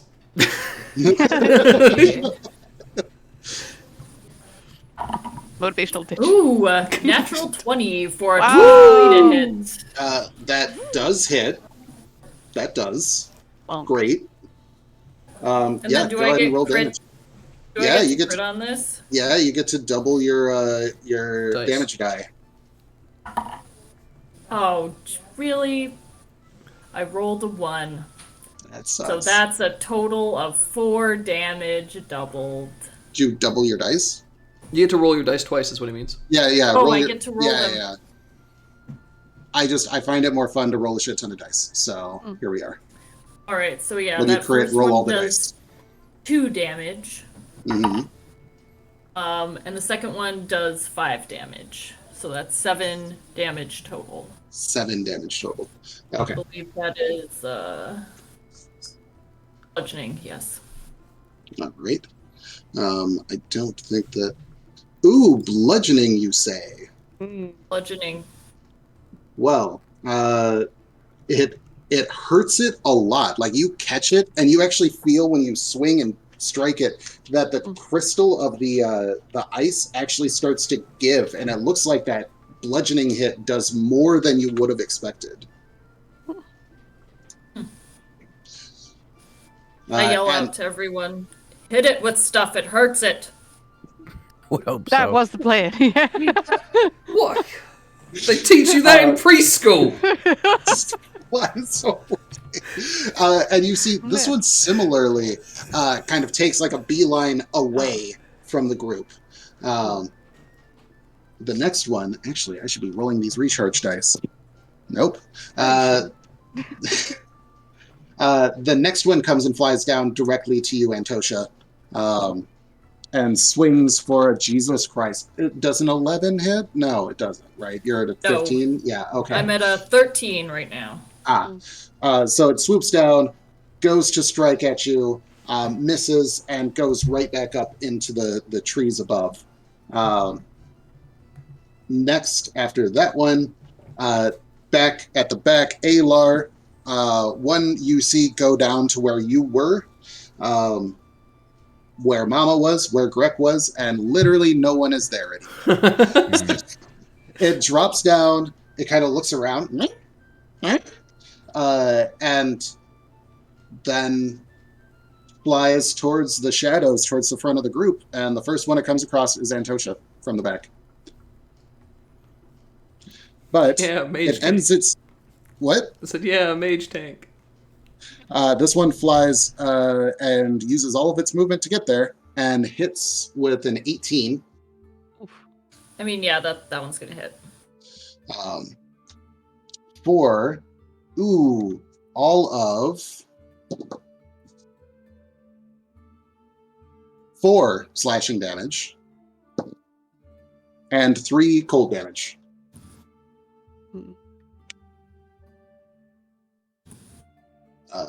And then the last one I'm looking a little rough. also does not recharge. And then the last one actually makes the same move. It flies down, can't find what it's looking for, sees Antosha, flies over to Antosha. That is exactly a 13 to hit. I guess that hits then. Right, is that how that works? Yeah, if it is your Exactly, AC, on it it. hits. Yeah, that's my AC. That is 5 slashing and 1 cold. Hang on, pause. Do you have a 0 dex? Yeah. Alright. Well, there's your problem. And Tosha Really looks high like constitution. they are barely standing. Oh. You can see them kind of swaying, holding up the quarterstaff. Yeah. But there are 2 of these creatures right next to Antosha. Alar, You hear Antosha call out, and you can hear these things clawing at them. Okay. If I have a destination and a direction to go, I'm gonna go ahead and do this. Antosha's still up, right? Like you're not As unconscious. far as you know, you I'm don't see the shadow dropping. Ooh, ooh, that's a good point. Let me just check a couple things real quick. This is about to get worse. It's all fine. Negative. Yes. Very no. From the... Oh, only 2 of them got hit. From the 2 that got hit, the first one failed, the second one succeeded. So the up towards the front of the group, around you, Caligo, some of the fog is lifted. Mm-hmm. You can actually see it like starts to just dissipate rapidly after one of those creatures was struck. Now we're talking. Keep hitting them. They can't concentrate. I'm just looking at my. Alar, Yeah. you are still in the fog. Antosha was I right. have an idea of where Antosha was. I'm gonna move in that direction because I didn't see things flying back out of it, just down. So the hope is that there's still stuff there. I'm still hidden. Sorry, you're being harassed. I am being harassed. When I This happens to me at work all the time. okay, when I move over in that direction, am I still hidden from the previous roll? If you move at half speed, yes. Sure. So can I sneak up behind these things fighting Antosha? Yeah. Antosha's about 20 feet from you, so getting to this thing, you can do that in your movement. Cool. I'm gonna sneak up behind them, and I will go ahead and pull out the short sword because I think if I'm stealthing, that's gonna give me advantage on the attack, and then I have like disadvantage because of the fog, so that makes it flat, right? Yeah. Okay. And then with Tosha there, I still get to do sneak attack, which is the whole goal here. All right. No, you're in melee range, so you're not at disadvantage. This is just Oh. advantage. Okay, cool. That's better. Yeah, I was trying to make sure that like even with the fog, I could get up and like okay, I can still do the one thing groups do. Yeah. Let's see that. It's not a crit, but it is pretty good. That's going to be what is my attack modifier? It's a 16 plus with the short sword. Okay, 22. That probably will hit. That hits. Yeah, I would hope so. Yeah, that hits. You're fine. All right. I can actually just hit this, and sneak attack is way down here. All right, boop, and then short sword, short sword. Really? All right, so it's gonna be 14 damage on the hit, and Ow. then because I've got a bonus action, I'm gonna slide over to where Tosha is, and you see you were real bad off, right? Take 11 points of healing. I'll pull out my healer's kit and pop you those. That's a bonus action? Yeah, because, well, it would be an action, but it's an object use, so because I am the thief rogue... That's right, Mm. that's right, gotcha. Rapid stitching. Yeah. There you go. Yep. It's like one of those the cash machines where it just like spits dollar bills out, but it's bandages. So it just goes like this, and you're just covered completely. Part mummy now. And then I just Oh. very quietly whisper, "We'll talk about your deductible when this is over." I don't do that, but it would be funny. All I thought right. I was the evil one. I believe that is all Alar's got. Oh yeah, So no, Caligo. With my previous nature check, do I recall methods that I've encountered before doing anything peculiar? Like they've left and the fog is left, so they're doing something. But like Antosha's or a shadow number 1 is standing amidst 2 of them. Good. You can see Shadow number 1 is like right on the edge of the fog. You can actually kind of make out some of Antosha's, like from the side you're on, you can actually scout some of their features. Okay. If you back up, you'll be out of the fog, and I'm gonna just let my bow drop and pull my quarterstaff and go in for a hit instead. Because she said hitting them, and she has a big old stick. So. All right. Yeah, go ahead and charge in. And you can see there is one that is above the fog around some branches that's kind of like looking down that you can see as well. Because there was one that dropped in and went back up. And went back up. So is there only one down there right now? There's 2 down there. There is 2. Okay. Yeah, there are 2. Yeah. All right. When I get close enough, I want a bonus action on the one closest to me to Hunter's Market, Okay. and then I'm gonna whap it with the quarterstaff. Do it. Attempted whapping, anyway. Hear the ditchy Ooh, laugh. Well, if I 19 knew you'd doing plus- that. 19 plus 4, 23 to hit. 23 does hit. Excellent. 1d8 plus 2, because I'm holding it two-handed. Plus Oh, I'm my sorry, d6. Real quick, Alar, what was the damage you did? I didn't hit the damage button, which was done. Do you remember? Yeah, I did it in Roll20. It is 14, 8 on the sneak attack, and 6 on the short sword. It would be all piercing. I don't know if they have, like, they take less of it versus bludgeoning, but Nope. Yeah. And then are you attacking the same one, Caligo, or are you attacking the other one? I would presume the other one, because I don't know how far I could see Alar. Yeah, sounds good. Okay. So my hit on him does 5 with the regular thing plus 4 for my Hunter's Mark, so 9 bludgeoning total. 9 bludgeoning. So it takes 18 damage. Yay. Also lets out a squeal. I'll be like, you get! And just like, whap!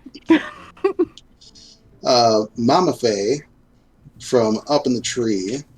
Nice.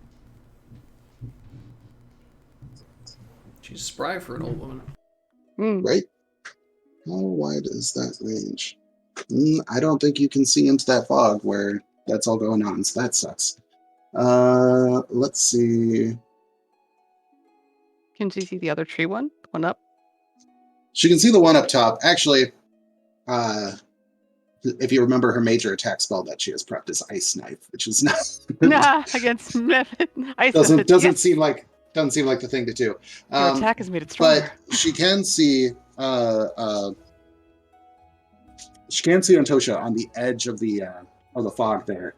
So she's going to reach out and speak a brief healing word. Take care, child. And then you are going to heal Antosha for 5, 6, 7 points as she casts Healing Word at 2nd level. That's plus 18 between the two of us. You've got to be almost full by now. Yeah, Antosha is looking pretty... A few scratches, but pretty much back. Yep. And then Mama's going to climb towards this one that's up in the trees and going to go ahead and try and hit it with poison spray. We'll see how that goes. Ooh. And let's find out if this thing's resistant or immune to poison. It is immune to poison, so I'm just not going to roll it. All right. It helps when I don't read these things, because then it sounds like a surprise. Antosha, your turn. Alright, am I engaged in melee currently with 2 of them? Is that You are engaged in melee with 2 of them. accurate? Yep. And both of them look they're really, really hurting. They look like they're in a lot of pain. And they both look like they're about to jet, just like those ones that you saw earlier. Alright, Ooh, and there's one. another... The rest of the fog goes away. Oh, that's what I was gonna You have ask. total clarity now. After the that last hit. I'm sorry, I missed that. Which probably would have changed Mama's action, but whatever. We'll go with it.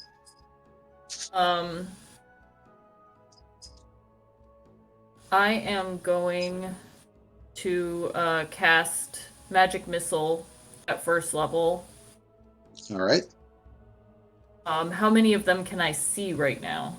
Right now, you've got 2 right next to you, and then there's 1 up in the tree. The 2 next to you look like they're about to fall out of the air, and the 1 up in the tree looks real healthy. Okay. I'll just hit 1 dart towards each of them. Cool.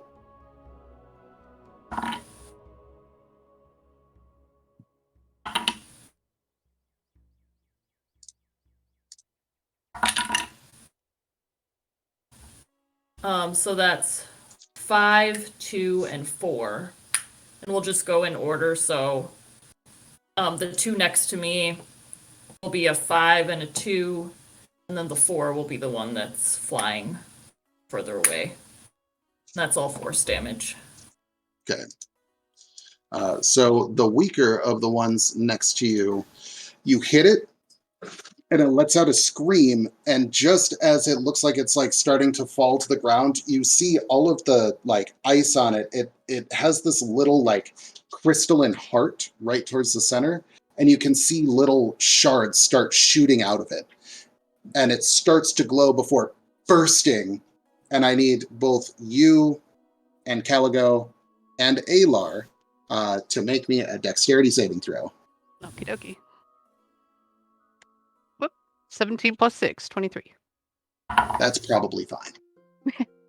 It's a nat 20 for me. That's also probably fine. Alar? The rogue gets a 9. Okay. Excellent. Yep. That sounds correct. So Alar, you take 5 points of damage. Cold? No, slashing, excuse me. As jagged ice comes flying out of this. The other 2 of you take 2 points of damage. 2. Okay, thank you. And Antosha, as you release the spell, you can just feel this well of energy coming up from within you. And I need you to roll a D%.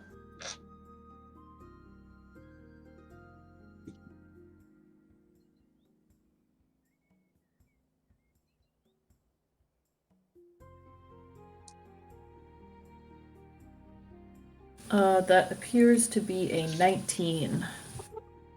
Excuse me. 19. All right, so every creature within 30 feet of you, which I think is everyone except for Mama and Greg. But that is the rest of these creatures and then also your allies. Go ahead and roll 2d6. All of us, or just Jamie? Just Jamie. Does being in a ditch change anything?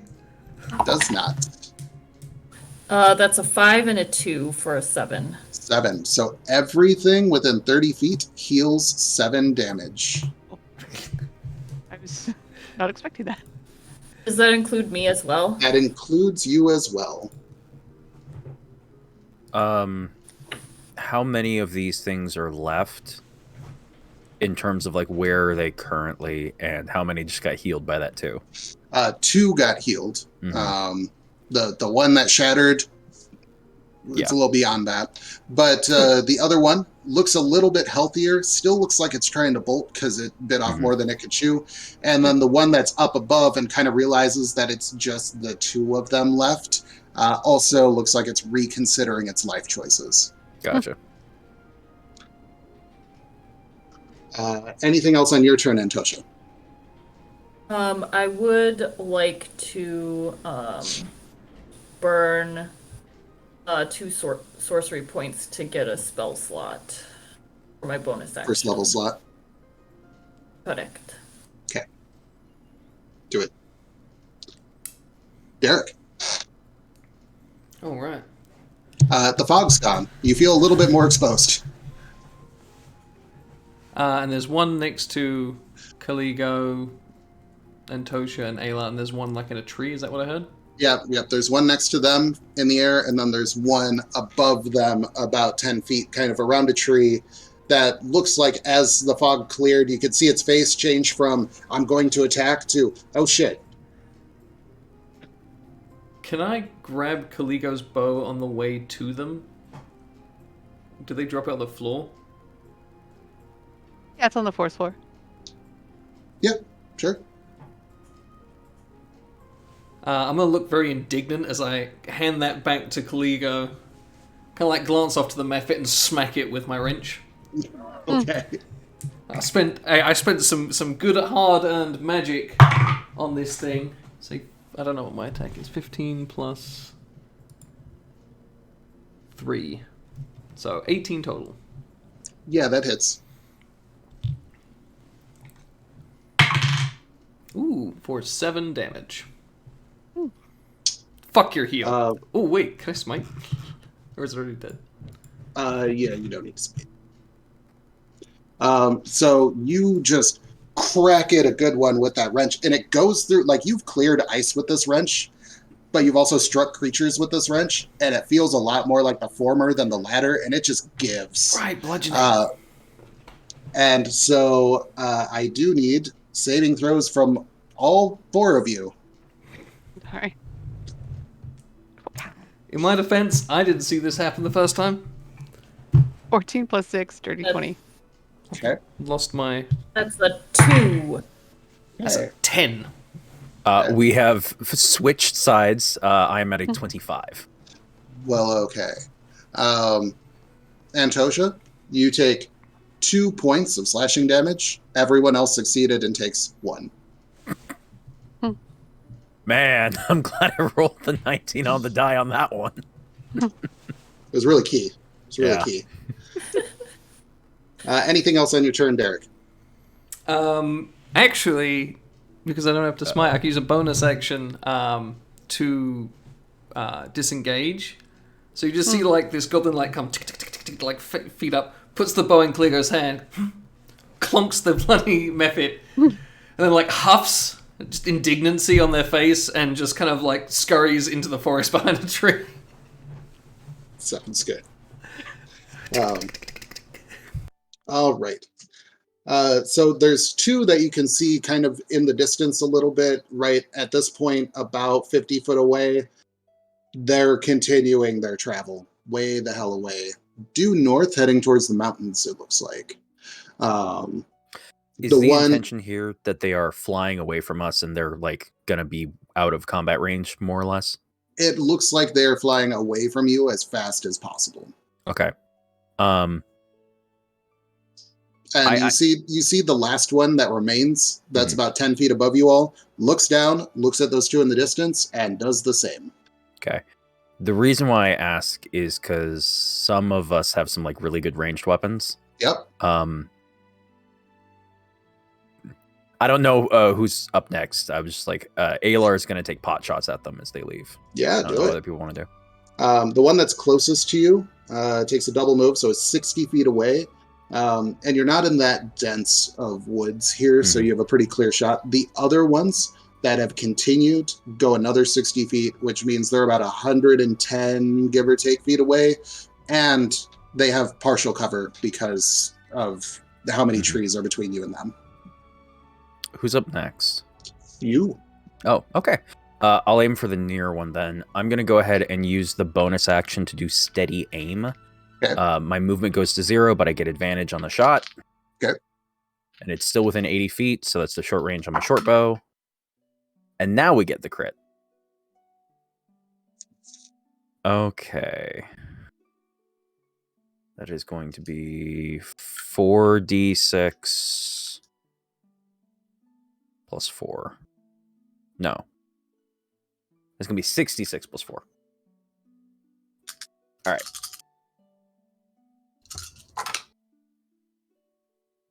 Math. Please say 8.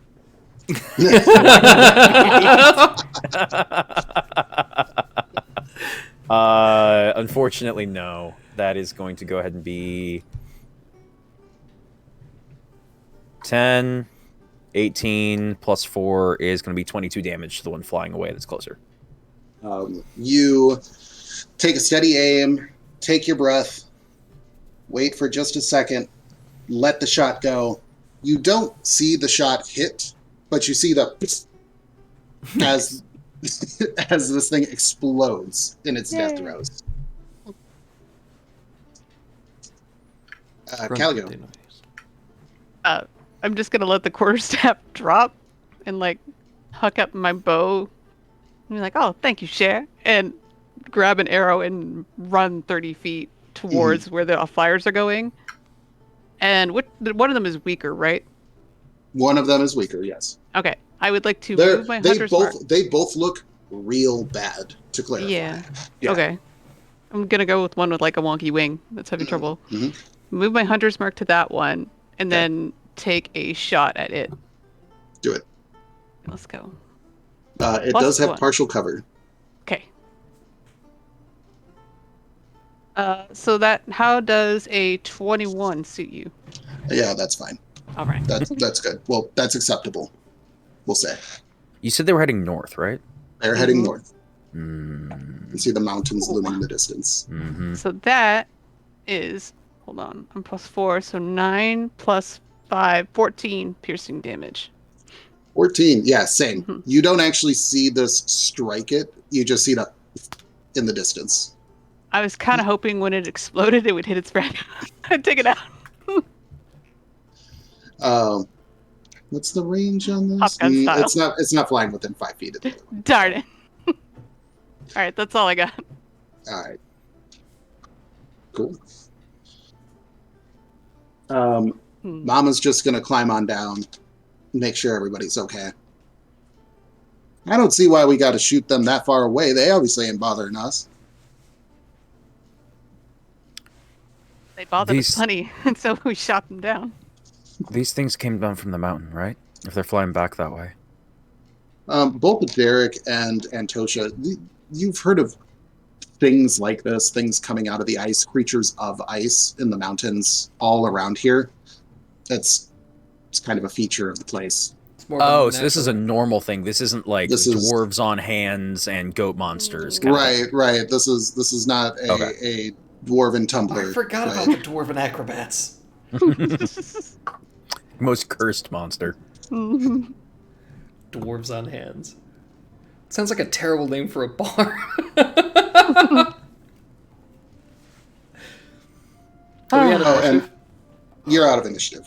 And I do want to remind you, yeah. Antosha, since you had your wild magic surge, you do have the Tides of Chaos back. Oh, thank you for that reminder. Is anybody super hurt? No, not I'm since that weird Pretty explosion. good. Why am I I even mean, here? I'm a little Slump. uncomfortable, but I'll be all right. Oh, yeah. How's Greg doing? Because Greg got hurt real bad.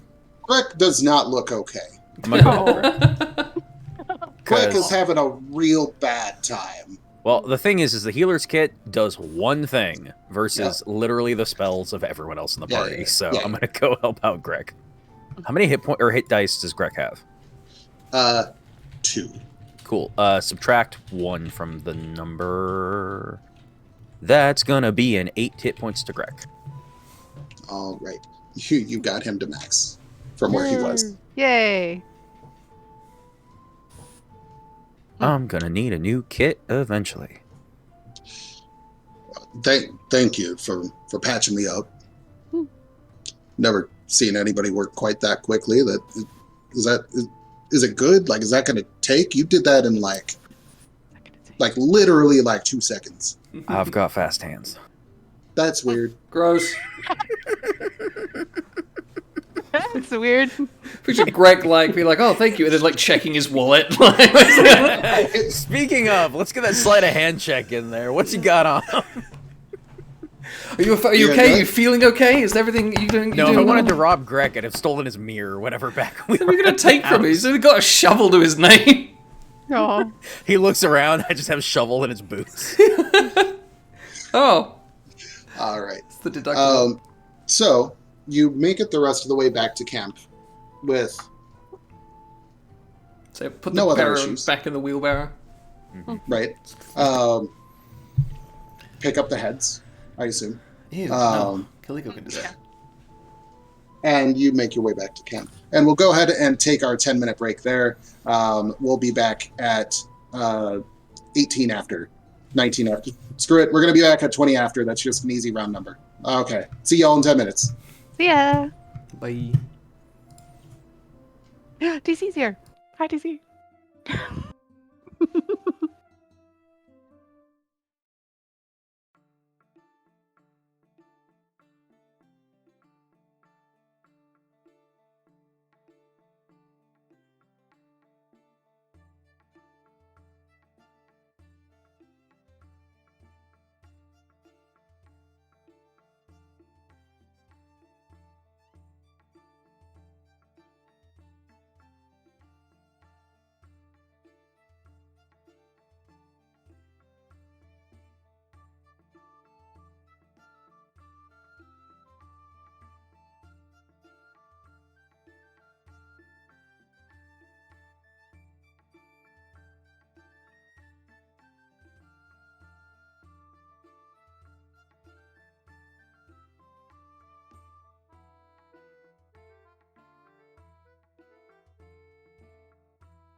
All right. And we're back, I think.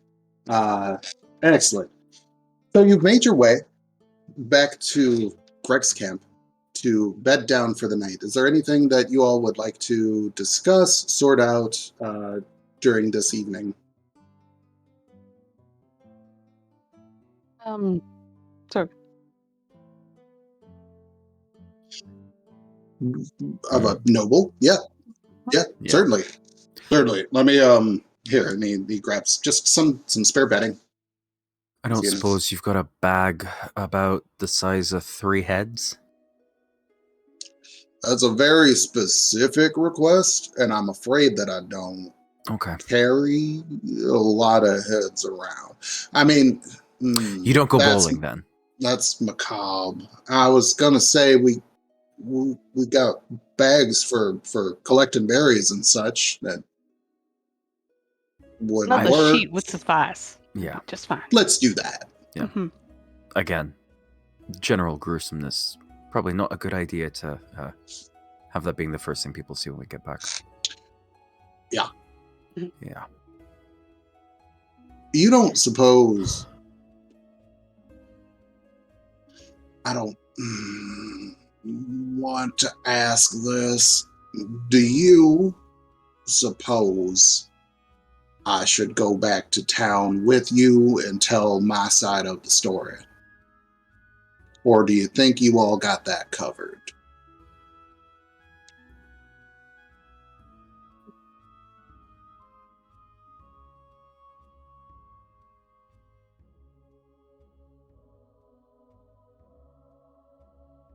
Sounds good. I'd rather not be there for this initial part where they find out that the Baron died on my land. Mm-hmm. Just in case emotions run high. Of course. Makes perfect sense. So, I sorry. think I was just going to say it's probably helpful to have someone here to keep an eye on things in case the cultists return to this area.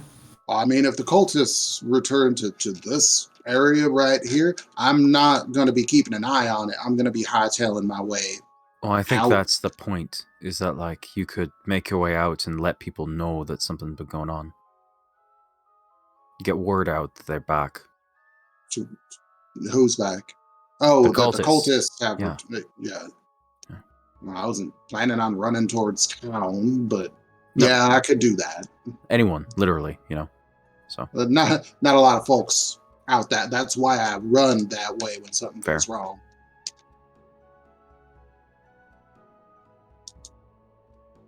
Mm-hmm. That's I've cowered behind those walls when the time comes, but I prefer not to.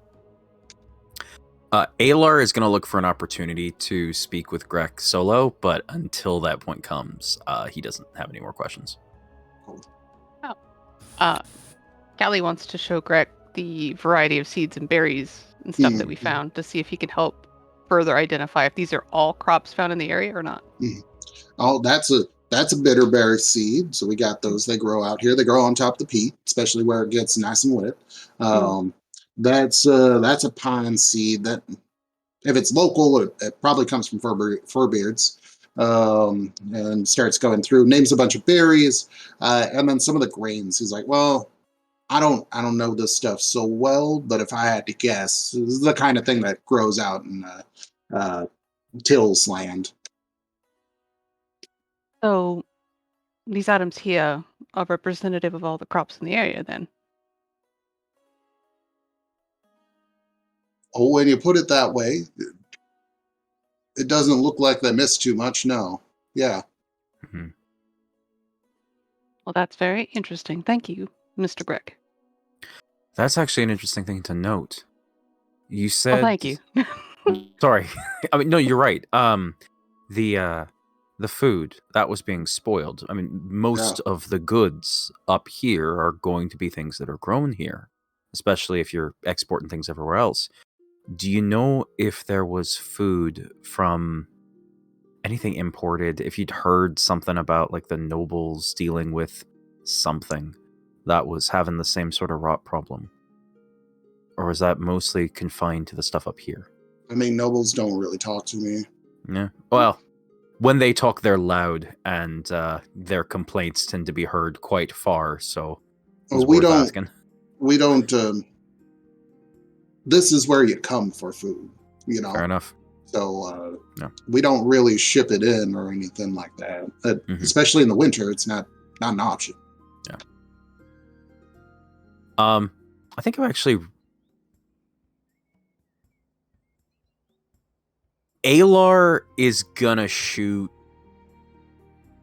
basically like everybody else kind of in the party, kind of a look of like, I don't know how well we've barely met, which is the thing here. I think he's gonna shoot Derek a look because I think Derek would actually, no, that's the thing. Derek, Alar is gonna shoot Derek a look, and then he's gonna reach out and just like touch the pinky finger kind of in like the same way that Derek had earlier. Just as like a yeah, just like passively fiddling with his ring finger. And I don't know if at any point during the journey, like, I think there was the occasional moment where Callie and Alar were vaguely curious about like somebody in the caravan about to do something or something like that. Like that would be the look that he kind of gives Callie of like something's up kind of thing. And then he kind of leans in and just, you know, Greg, I understand you not wanting to head into town with tempers the way that they could get. Especially considering the fact that, I mean, as you said, this happened on your land. I'd prefer you didn't say that too many times. Oh, no. I mean, we're not going to stress that in particular, but I mean, you've been around this area. You clearly knew where the cave was. Those are all things that could be concerning for the people in charge. And I think all of us here have the utmost faith in what you've said, but you know, you're starting to sound like a Coralite. You know that? Do they teach folk how to talk like that? Is that a thing? Yeah, actually. But more importantly, I don't think any of us here think you did it. Well, that's good. But I also know that you're not telling us the whole truth about something. About... I mean, there's a lot of truth. In particular. And everything going on here, I think, is pretty concerning. The Baron's death, cultists doing things, maybe causing this rot. There's a lot of lives on the stake here. For all I know, Derek might have to find another orphanage. So, sorry. And I think... Now, I know that at least Antosha has a little bit of pull, but and just like quietly, like conspiratorial, like, you know, I don't know how much they would want to, you know, put their neck out if you're not being fully honest with us. And the last thing we want is for any misconceptions to be given. And Alar's basically just trying to create the perception of like, if you don't tell us everything, we may intentionally kind of leave you out to dry. He doesn't plan to, but it's the intention of making it like a deception check of like, you really do need to tell us everything or something bad could happen.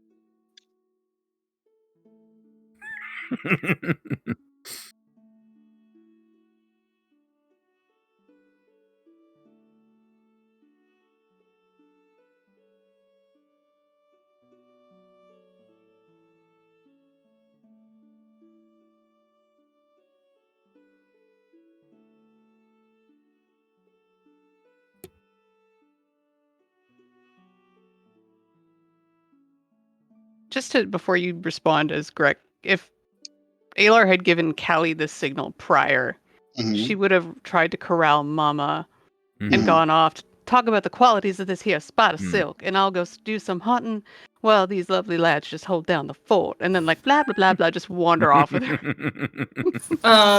Yeah, I was gonna say for the evening, I wanted to perform funeral rites on the bodies and just pray to the Asher for some kind of like guidance or sign in this situation, since it's like pretty dire.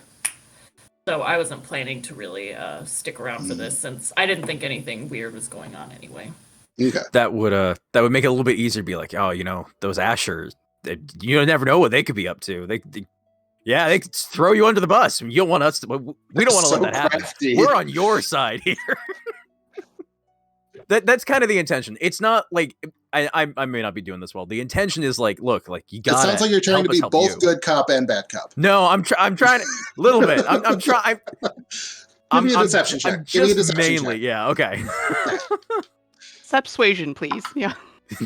Persuasion. That is going to be a perfectly average 17. That's a perfectly acceptable 17.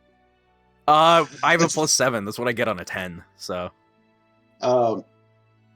Yeah. So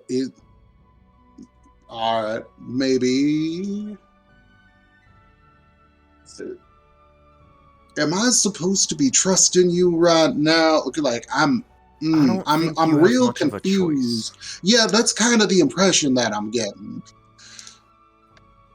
Yeah. Yeah, I think we could maybe sit down and have a chat. Yeah. Okay. Well, I suppose it's worth noting with regards to these cult folk. Last spring, about this time, I found just some elf. Didn't know him. Don't know most of them. I'll make my way into town, but given that it was spring, he must have been a townie, right? But I found him in the woods. Was wearing a cloak, like many travelers do, like some of you are. But was looking real sick, like, and looking not well. Brought him in, just treated him, got him healthy, and took a few days. But among his effects was it was a black knife, and it looked wicked. It looked bad. It was good folk don't carry weapons like that. And he had a little necklace, some sort of spider web looking thing going on.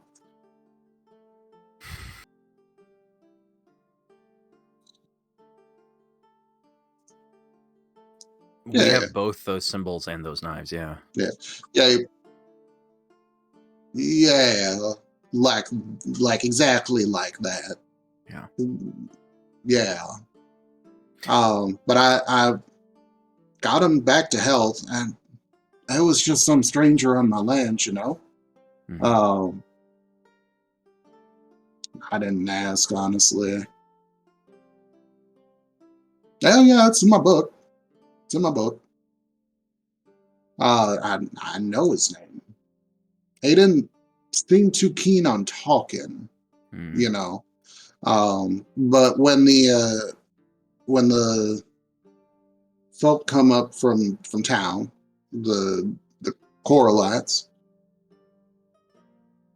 I just, you know how just a minute ago this fellow, and he's talking to you, Derek, but is pointing at Alar. A minute ago, this fellow was like double talking at me, and I feel a little intimidated and a little scared, but also like he's supposed to be helping me. They all talk like that too. And I just felt like if I had told them that I had helped this person, that it wouldn't be good for me. There wasn't anything ongoing. I've never seen this person again, but I just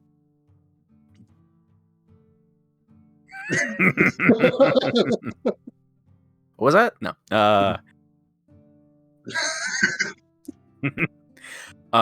The cultist that we found that particular symbol on, Mhm. was that an elf? All of the cultists were elves. Okay.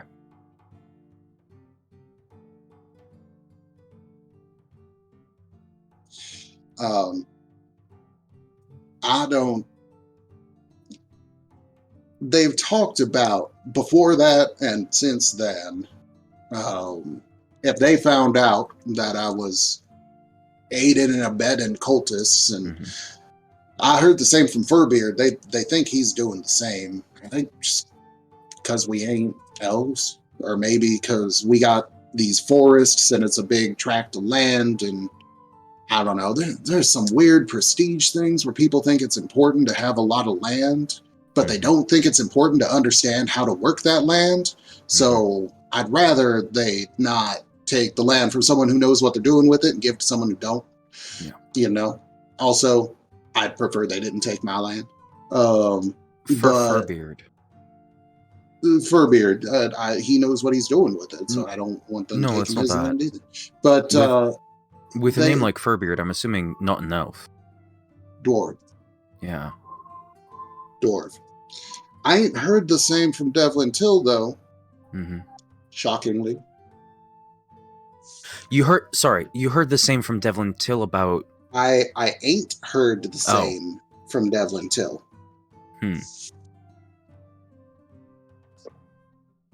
The Coralites haven't been hassling Devlin. Best as I can tell.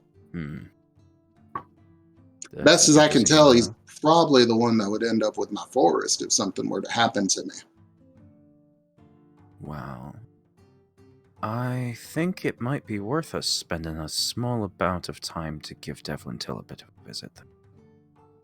I'd really rather not. Oh, not you. Oh, good. No, yeah. no. Oh, us. Good. Oh. We'll figure out later. He might have a wheelbarrow you can turn into a better wheelbarrow. Or a plow. Well, we'll do that later. We come back for Devlin. We should probably do that soon. Yeah. Devlin, elf? Yeah. Sure is. Quick question. Yeah. There are divisions of elves in this particular setting. There are are wood elves, which are typically the older folk of Lakshina, and high elves are typically folk who have come in from away. Yeah. So the Guillaume, they're high elves typically. Not the Guillaume, the Osprey are high elves typically. There's also some other types of elves that are in and about. Mixed stories on who was here first and such, but yeah. Like my grandmother was from Bastion, so she's one of the like wood elves, but of like the Bastion set. Like there's, it's a different culture than the 10-day bog. Like people be down there. The cultists that we saw, is there like a visible similarity in like appearance, general, like are they all high elves? Not, is it they're not high elves. The only high elves you've seen are the family, the Kashir family. They're wood elves. They don't have the tattoos that you see a lot of Messirs and Crast lands elves having, but they are wood elves, and that's not necessarily a required marker of being from up here. But they all had fairly short-cut hair. They didn't have like tattoos or markings like that on them, generally speaking. If I recall correctly, one of them had a spider tattoo that you saw, but that matched more the motif of the things you saw down there than like Crast lands, for example. Okay. Don't know.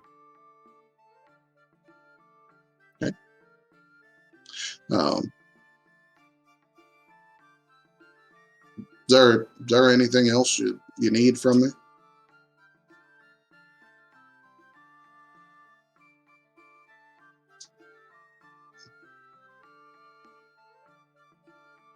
Well, uh,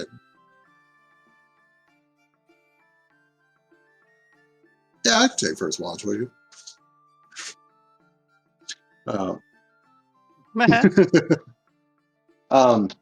Calico, you come back from your walk with Mama.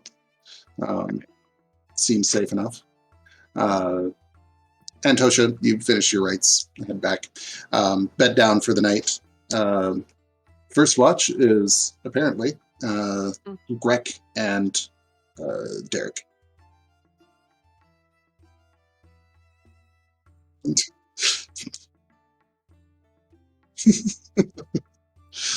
uh,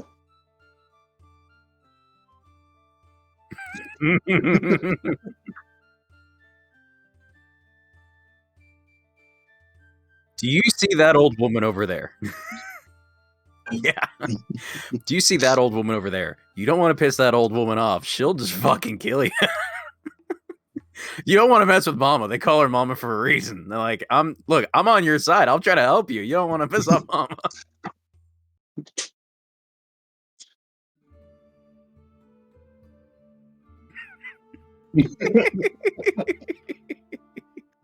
He don't look that strong. Oh no, he's not the one swinging the axe. So, first watch. Yep. Mm-hmm.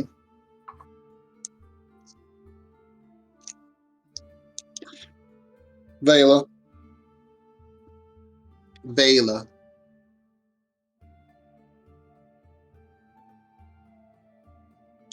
She worked the ships, just like I did. One of the few humans out there working the teeth, you know. We mostly just carried some cargo. Chris Goodall would send, I don't even know what was in the boxes. Sometimes it was food, sometimes it was clothes. The Kinsmen, they've got some good artisans, though they don't really talk about them like other folk talk about artisans. They're warriors first, but the woodworkers, they do quite good work. They're seamstresses, they do quite good work, but all of them kick your ass. So we were shipping stuff for them back and forth. We probably rode 5 or 6 passages together before we were together. You know, I mostly worked the bilges. You know, not the best job. But when I made my way up to Cookie, because the other he died, there was a cook on the ship that I used to spend a lot of time with, play a lot of cards with, and you know, he'd shoot the shit and whatnot. And he just sea life didn't treat him too great. He got pretty sickly there.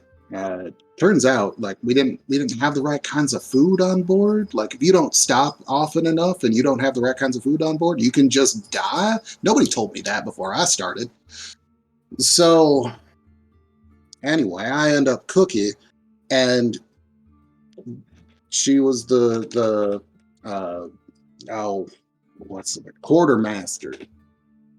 She would be in charge of who gets access to what and making sure that everybody's effects were kept well and that nobody was messing with the cargo and all those things. Anyway, we ended up spending a lot of time together. I had to go back and forth to the cargo to get what I needed, and yeah, it was a good time. It was a good time. We decided shipping wasn't really for us after some time. I was getting old. She said it was because she was getting old, but I don't think she thought I was going to last too many more years out there on sea. So we settled down, landside, out. You ever been to the Teeth of the Wrathful God? No, it's it's something like I never seen anywhere else. The mountains themselves just make these long stretches where the water kind of carves in between them, and you have to imagine if you could see it from where the birds do, that just looking down, it's just these wicked, jagged teeth going out into the water. The sea of storms there. It's always choppy, it's always gnarly. But when the sun's rising and you're on top of one of the teeth on those hilly areas, just looking along the stretch of water out into the abyss with the sun coming up in the back, it was something else, you know. Sometimes I still look east. I just imagine it. If I were just miles and miles in that direction, I'd be looking out over the water with her. We had a little girl. Mama didn't make it through that ordeal.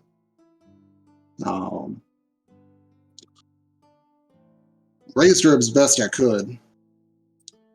They don't always treat orcs the best, even in places that we live, you know. Yeah, you know. And she was a halfa, you know. She was part orc and part not, but the part not didn't really matter to most folk. She had a rough time of it. She got in a lot of fights. As she started growing up, she too young for her age got into fights with folk who were far too old to be fighting with a child, you know.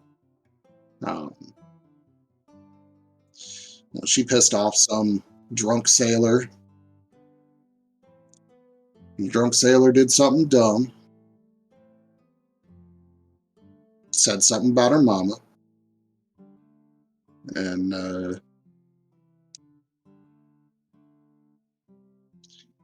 you know, I don't know where a 12-year-old gets a knife, but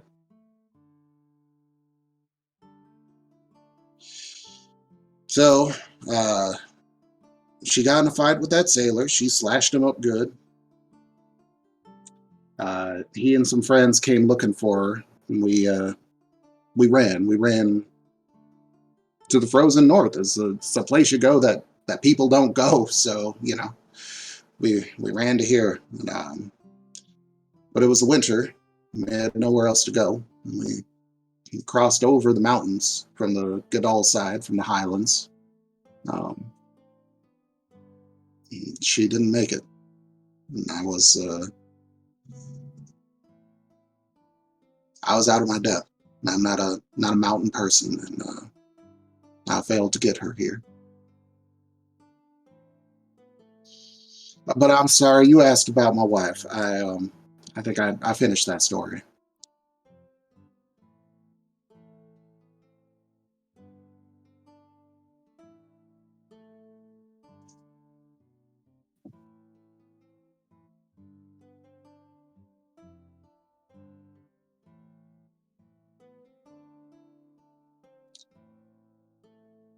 Uh, you know, the sore feelings, I don't know. It's weird, but yeah, like you have to feel them sometimes because it makes the good feelings better. And he like sniffles. Yeah. There we go. Yeah. What about you? What you got a wife, kids, family? No, I mean, I've got 7 brothers and sisters. Oh, Yeah, my I mum. wouldn't want family after that either. Yeah, I never really came across. You know, I didn't. It's a beautiful story that you've just woven there, and it's something that maybe I'll aspire to one day. But you know, being a goblin employee of government service doesn't offer a lot of opportunity. You know, the barracks bars and whatnot. Hey, how do you feel about 2.5 inches of patience. So no, nothing came about. I had a mum and dad. Mum's gone. She died of natural causes. Her name was Maggin. Had a dad. His name was Gorfuddle. He was a barbarian, real cool, like great guy, right? All the brothers and sisters love him. Garfuddle Roll, his name was, and all my brothers and sisters. Click Roll, Sandra Roll, Lonesha Roll, Pickle Roll, Gangle Roll.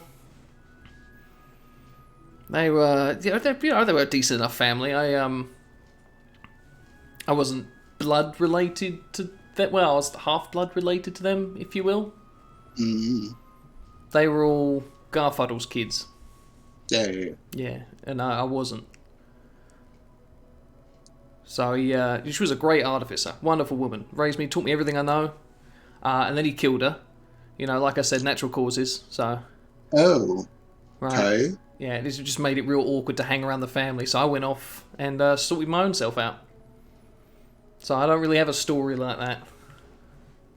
Good close. Well, you don't. Ones. Yeah, I think you should think on the folks that are and used to be close to you and what that means. It sounds like you've got a story like that in there. You might just need to find it. Fair enough. Is that a giant wolf being carried by a mephit? God, I hope not. Do we roll the d12? All right. Yep. No, roll your d20. You're just doing D20. perception checks. That's right. Hey, 19 plus, and I don't have D&D Beyond up. So, da-da, stalling music. Yeah, no, they were all, Gorfuddle were always known well in Bastion, good guy. I'm just glad I didn't take his name. Can you imagine me called Derrick Roll? That'd be terrible. Plus 3, 22. 22. So, taking a look around, you see the same, like, wolves in the distance that you've kind of seen off and on. Again, they're keeping an eye on you, but they're keeping their distance from the fire. Excuse me. You don't see anything that causes you alarm. Good. Who's taken second watch? Kelly will. I'll sit with Callie. Okay. If we're doing two people over. I'd like to remind the viewers after that story that Ayla wanted to threaten Greg and use a... I I'm the wanted good to guy. deceive Rek. Just if you're keeping tallies at home as to, like, you know, who's your favourite and all that noise. Good night. Night. You see, since you're all in the same, like, little house thing, when Greg goes in, after you two talked, you see him go over and go to unlock his footlocker and his, like, key jams. And he just kind of, like, looks around, he grabs his shovel and just smashes off the, like, little lock, opens it up, grabs the little mirror, and just kind of, like, looks at it as he, on the back side of it, as he lays down to go to sleep. I knew it! Nice. Derek that's unlocked an about. achievement. I know, right? I've got a 0 charisma! I nailed it!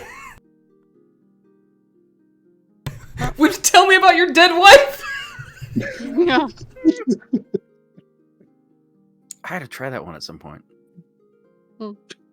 It works 1 out of every 20 tries. Give or take. Anyway. Kelly, we'll head outside. No, you go. Good. Well, I just was gonna say when she was out with Mama, she like washed up a little bit because she was covered in like acid and ichor blood, And gross. Yep. and gross. Yep. Yeah. Yeah. And there's still like a cut, like clear over one of her eyes, probably from the little broodling. It's like, well, this will probably heal up overnight, but sticking around for now.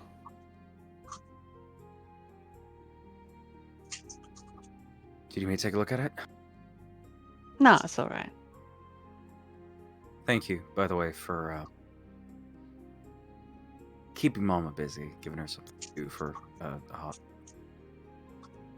Well, I hope you had some use of the time. We did.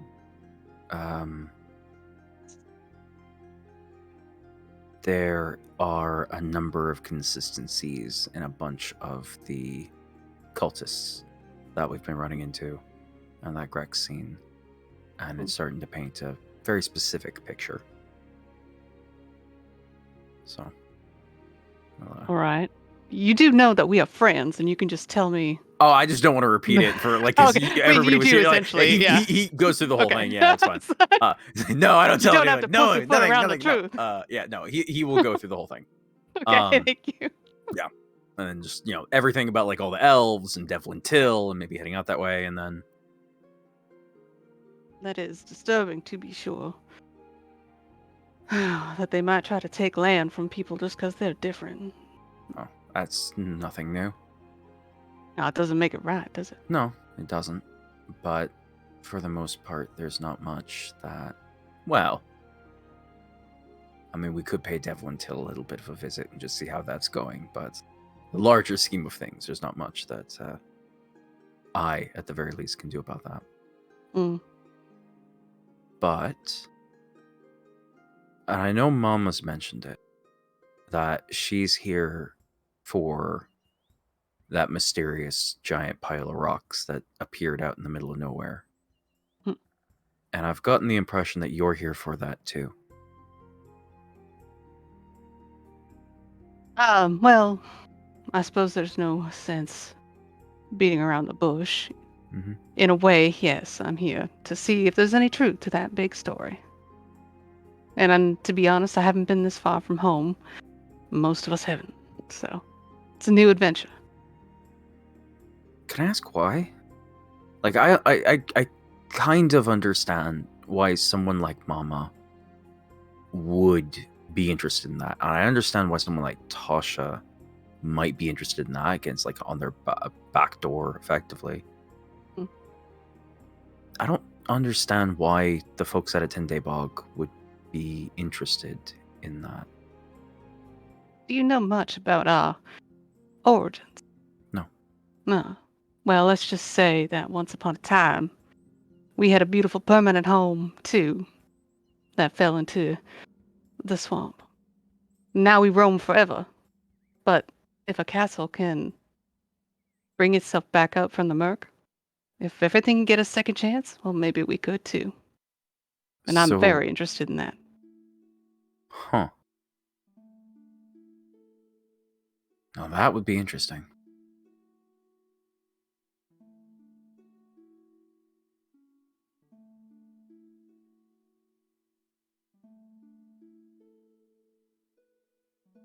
Did I break your brain? It's all right. Little bit. I know it's a lot of story. No,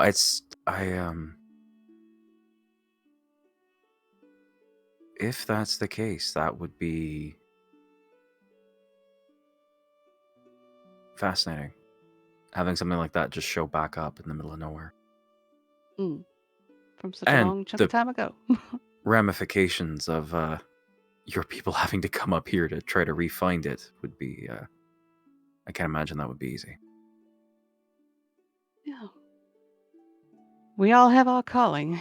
And I suppose for now, this one is mine. Mm-hmm.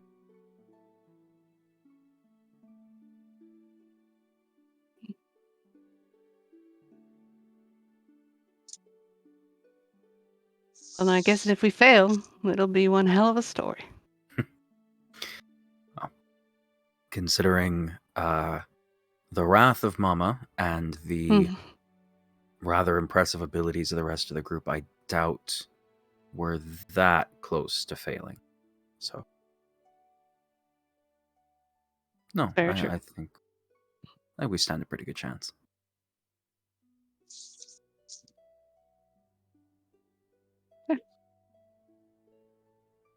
There's a snake in my boot. No, there is not. Give me perception. The conversation cycle goes over again. Yep. Oh God, I already did this loop. 19 plus 5, 24. Derek stole my sweet roll. All right. I think you mean left foot. It was made So of with orphans. Looking around, you don't find anything with that roll that indicates that you should be concerned. Although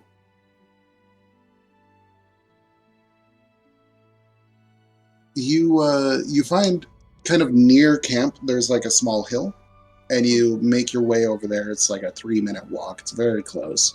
To get up to the hill to kind of see the distance a bit, and very far to the north, behind the mountains, you can just see the faintest green glow.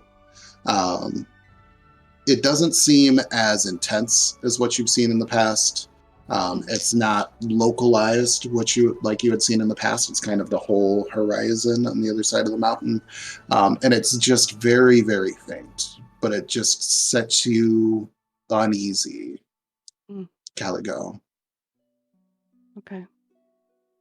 Shiver right up the spine. Now that's foreboding.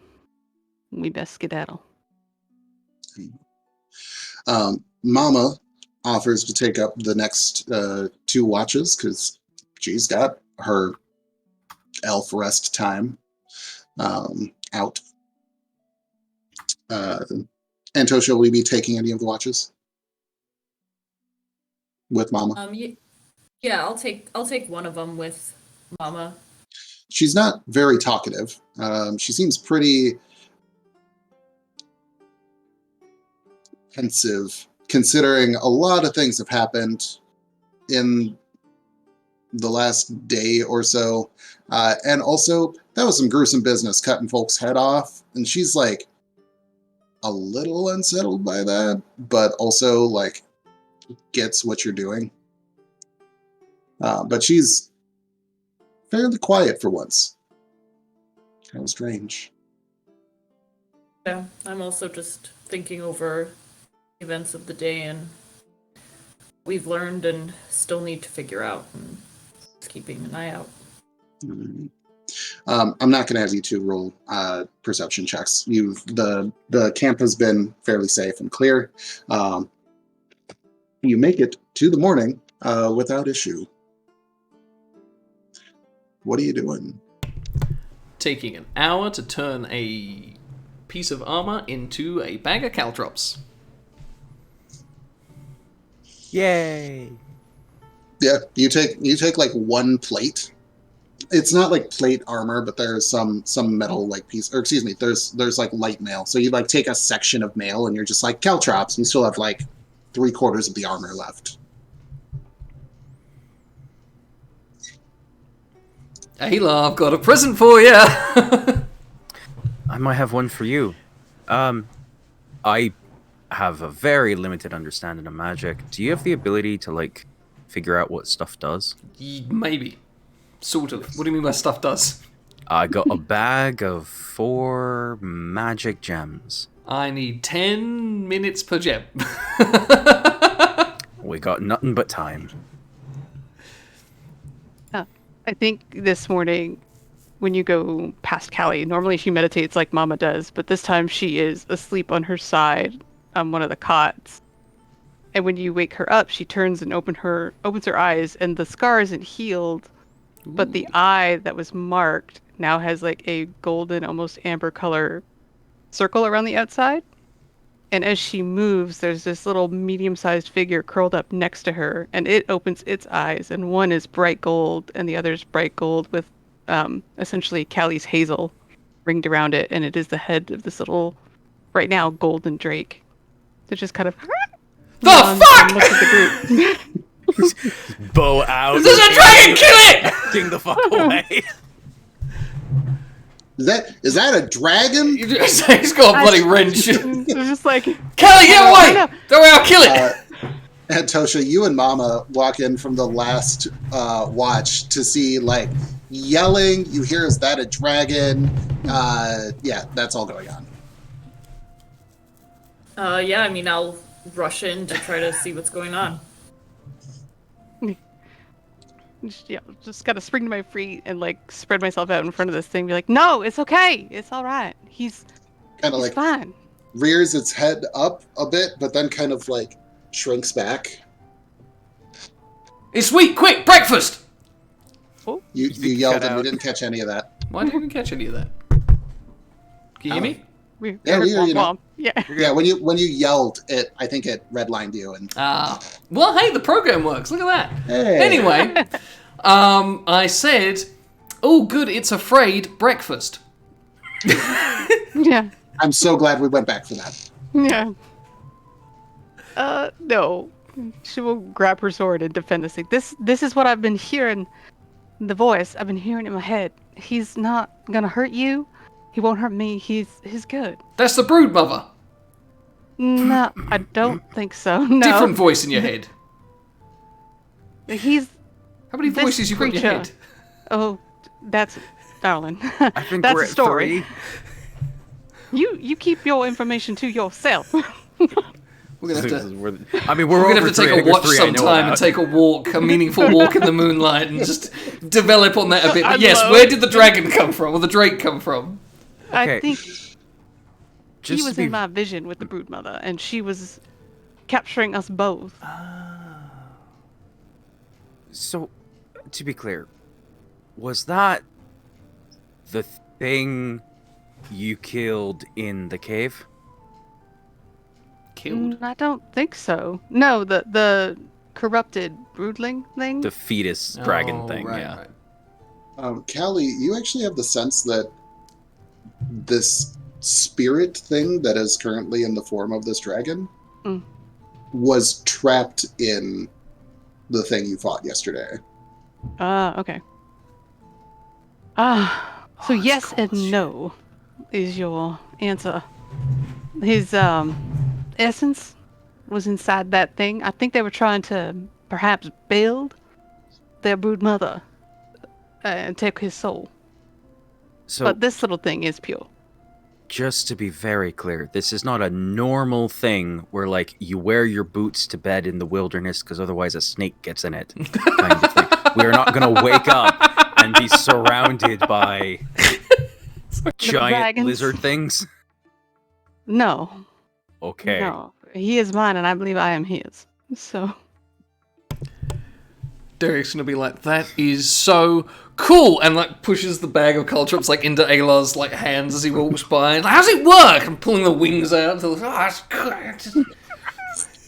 As you're look at like that. pulling how it- big are you? Me? Not Yeah. big. 3 Are foot you 2. small or medium? I'm Very small. Small. Oh, you could ride him. He's a medium-sized drake, I believe. A Not big medium. enough to There is a 6 foot long drake that just showed up. Yes, this is fascinating. Is it a man or a girl? Is it? Oh, who cares? Just put tail is long. That's right. And you see like Derek pull out a piece of rope that's got like markings on it every so ever many distances and whatnot. And he's just taking measurements.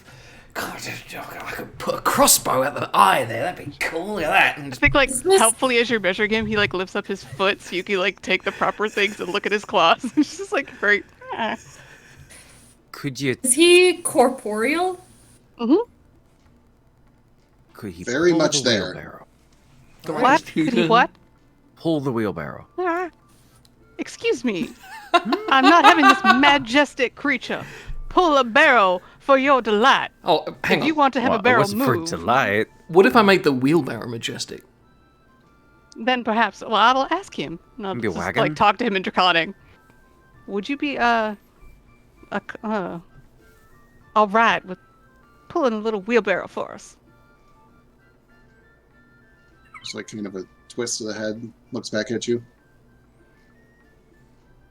Well, I'd really rather not. That's what I thought. He politely declines your request for him to haul a wagon. So no. What does it eat? Oh god, don't say goblins. Fuck, everything eats goblins. No, As you're like saying this, Yeah. it just sort of like twists its head in your direction, Derek, Hmm. and you just hear goblins. Right, well I think we should kill it. Just go put the rope back in. And it's kill it. It agrees, that's Okay. 2. And it turns towards you, Caligo. Hmm. How's my comment? Very good. Good, because I don't know what I'm saying. So far, it's perfect. And it just sort of like sits up, and it kind of gets this little like imperious look towards it.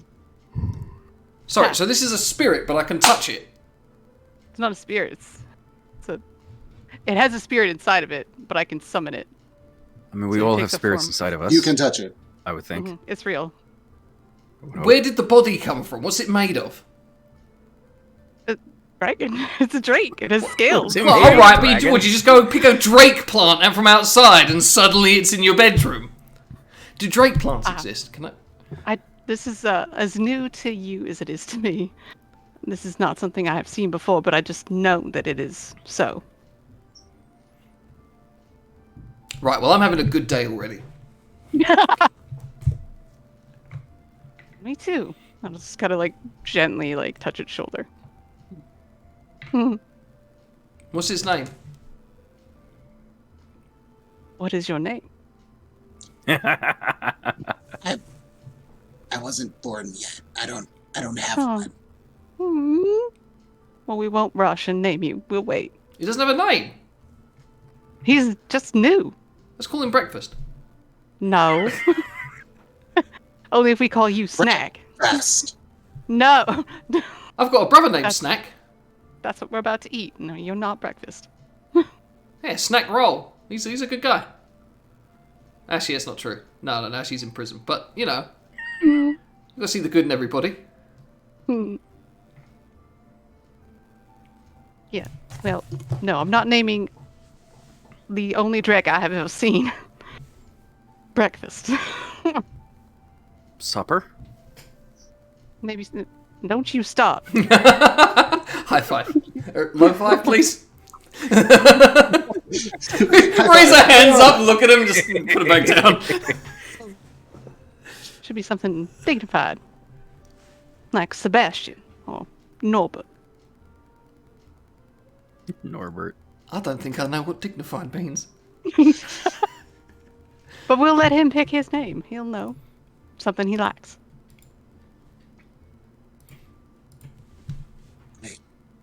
Heard a name from the egg. I don't know if it was me or someone else. It was Pancakes. Valastudius Calmante. I'm gonna need you to spell that. Valastudius Calmente. Ah. Is that a name? Is that your name? Is that my name? Are those words I recognize? No, those just like that sounds like gobbledygook to you. It sounds draconic, but you don't know any dragons' I names. was gonna say, does it sound like a part of a spell? Maybe. What if we call you Cal for now? Or Valley? Oh, wait, no, that's too close to my name. That's confusing. No. Oh, give me a Valley Cal! My name's not Val. Could be Val. That Val and Cal. I love it. Oh, We could just call him Cal, and then whenever anyone says Callie, we know we're just addressing the two of you together. And just This to be clear, might that be was a weird question. What's your name? my name is Caligo de Ferra. It means beast from the mist. Caligo de Ferra. Yeah. That's it. That's it. It's not longer than that. Right now, no. Okay. Good name. So they're just yelling at each other in Draconic right now. Yes. I'm gonna back up behind Ayla. Wow. Grr. just for the record, aren't you like stronger than me? Yeah, but you're taller than me, so if it breathes fire or whatever, you know. I Full don't think cover. it works that way. Yeah, You all keep look thinking over, that way. and Grek is like inching towards the door, like spade in hand forward. Oh. I wouldn't worry, Greg. I think breakfast here is just, or sorry, what was it, ballast? Ballast isn't Bal- going to hurt anyone. Wait, is it Bal or Val? Valis Studious or Bala He Studious? just I heard spell it Balis out. Val- Studious Val with Caliente, a and I'm V. sticking with that. V is Val. Valley. Okay.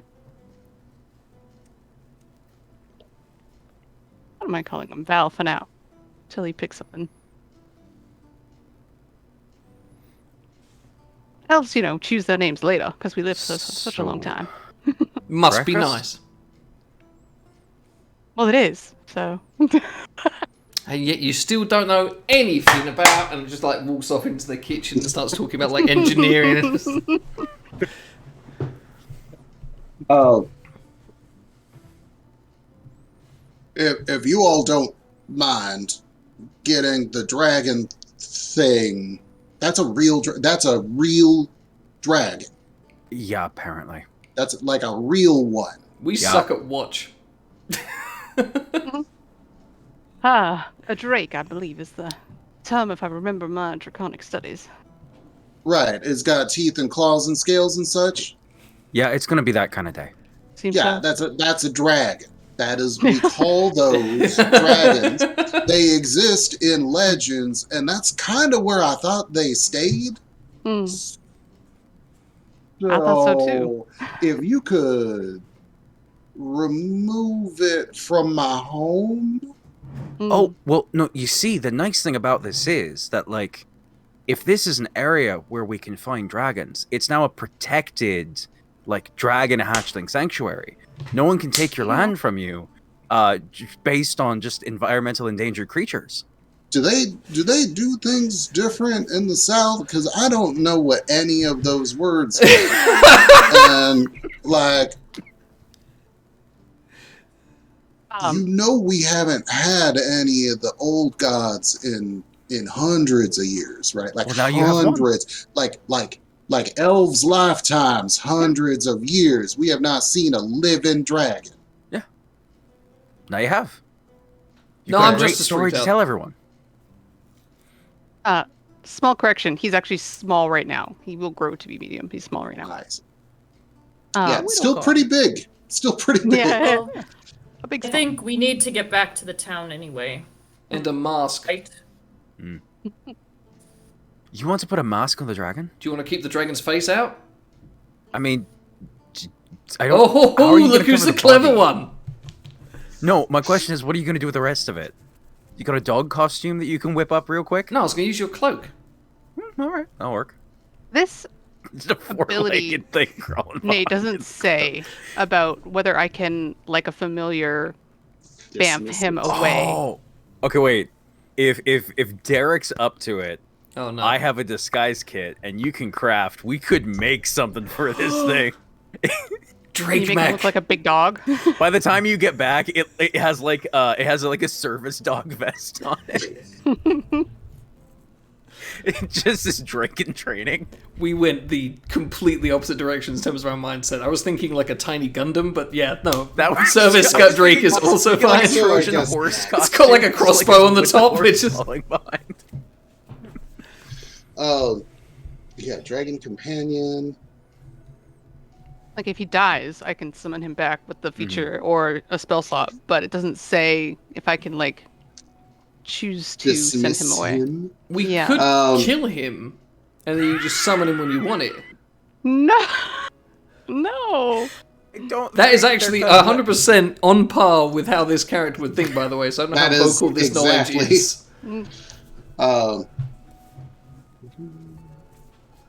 Well, let's figure that out offline. Okay, yeah. It's just a Um, point of like, ooh, I don't know about that. Can you, Allie, can you ask this, dragon if they know anything about cult or anything that happened to him? Sure. Val, Mm. when you were hatched, do you recall anything from your prior form? Any of the people around you? I wasn't hatched. Whatever came out of that egg wasn't me. I have flashes of memory in the egg. Most of them are old. All right. I will convey that back. He doesn't think so. No. So I think they you were using his manifested a essence. dragon. Seems so. I'm as astonished as you are. At level 3, I got blindness and deafness, which I thought was cool. I got the ability to bandage people up slightly faster. Yeah, and Laurie got a dragon. I'm in the wrong class. No, you cannot dismiss the dragon. Hmm. So it is here. I can. Basically, yeah, until something happens to it. Well, we can figure that out as we approach town. There must be a place for him to hide, maybe in the trees or Yeah, somewhere. Oh, I'm making a costume. Like we're gonna should roll up. He's gonna be like a Barney costume. Just like, what is he? Giant lizard. Don't worry about it. I can resummon him to be a different color. He's currently fly? gold, but he doesn't have to be. Sorry, Not at Not this yet. time. colour. Huh? I don't think the colour's the Colour. problem. Well, but gold stands out wherever this he came as, like say. Being green, a dragon blend. stands out! I know, but for a disguise, being metallic and gold is a mite different. Yeah, if I see a brown dragon's face, I'm gonna be much less terrified than if I see a golden one. It's an alligator with wings. Do I know what an alligator is? It's a dog with a Yes, long yes. snout with wings. If I made him green, then he might look like an alligator. Yeah, nobody's going to be happy to see that. And then we're just walking around with an alligator. That from the swamp, it makes a weird sense. Have you met an alligator? Yes, actually, have you from the north? Look, we go back, no and alligators? it's a nice trade-off. Sure, your mom's dead, but we have this cool dragon, How'd you know my and mum was apparently dead? you've got a new god. Oh, I don't think I want to show him off, to be honest. Okay. I would not recommend leading with that. Leading with new god. If- All right. if yeah. we Or can- your Fair. mom is dead. Here's a dragon. If we can Okay, take we leave with one dragon. more We long end with rest, your mom's dead. if we can take one more long rest prior to entering the city, I could maybe fashion a. How big are we talking in terms of this drake? 3 feet, 4 feet, small creature. It's a short rest for you to do your thing, though, right? I think, It's a short rest, yeah. Oh, it is a Yeah, short 'cause rest. it's- Yeah, if we can wait an yeah. hour. Fuck, I love this. Yeah, I was going to ability. say, tip to tail, it's about 4 feet. I fucking love this thing. I could make it a. We'll call it a piece of luggage. It's a walking handbag. You gonna make it a handbag? I mean, you're gonna have to roll it along behind you, but I could fashion something like that. That wouldn't be a problem. Okay, You see him start just like scale it, like drawing things out and air holes. Air holes. Shit. Before the high priest decides to excommunicate all those present, perhaps we should get a little bit on the way. Hmm. Yeah. Yeah. Okay. But are you fashioning? Can you fashion like armor? Yes. What can you make? I can. So could you? So could you make armor that looks like a mastiff and put it over top of it? Like basically big dog-shaped armor. He doesn't on look the like dragon? a mastiff. He looks like a drake. That's what the armor is for. It comes in like pieces that fit over his dragon face. So wait, concept. So we're just gonna have If a you wanna do robot barding- dog walking through the. If you do barding for the dragon, I do have the disguise kit. I can try to make it look a little bit less like a dragon. It's you have all determined at this point that, like, aside from magic that you may not have access to, it's going to be real hard to bring this thing to town and not have it be clear that you have some large beast with you Yeah, Mm-hmm. some large beast. It's a dog, a big dog in a with a poncho. long neck and long tail. It's you know, You know, Weird it's dog. a weird dog. I'm gonna go back to It's the strange cage on whipping. wheels. it's a weird Yeah. dog. I'm gonna go back to the cage on wheels. I'll make it roomy. Cage on wheels. It'll have a handle. It opens from Oh. the inside. Callie, would you like to bring the dragon with us while we are going about town, or would you prefer to leave the dragon in a hidden place? how we go about Well, town. if I could step in, that little girl in the castle, she's about to find out that she lost her mom. Mm. And if she talks to me or us like she did last time, Mm. I don't think that child should have to deal with losing her mama and deal with this mama at the same time. Mm. I could stay on the edge of the forest with your new friend if Oh. that would be appreciated. I was going to excuse myself from that little show in court for, well, exactly those stated reasons. Mm. That would be lovely. No, he cannot fly yet. He does not have wings right now. Well, good, because I couldn't catch him if it did. While they're having that conversation, you just see in the background by a window, like Derek's walking by, he's got like a bunch of piles of armor and stuff just in the background.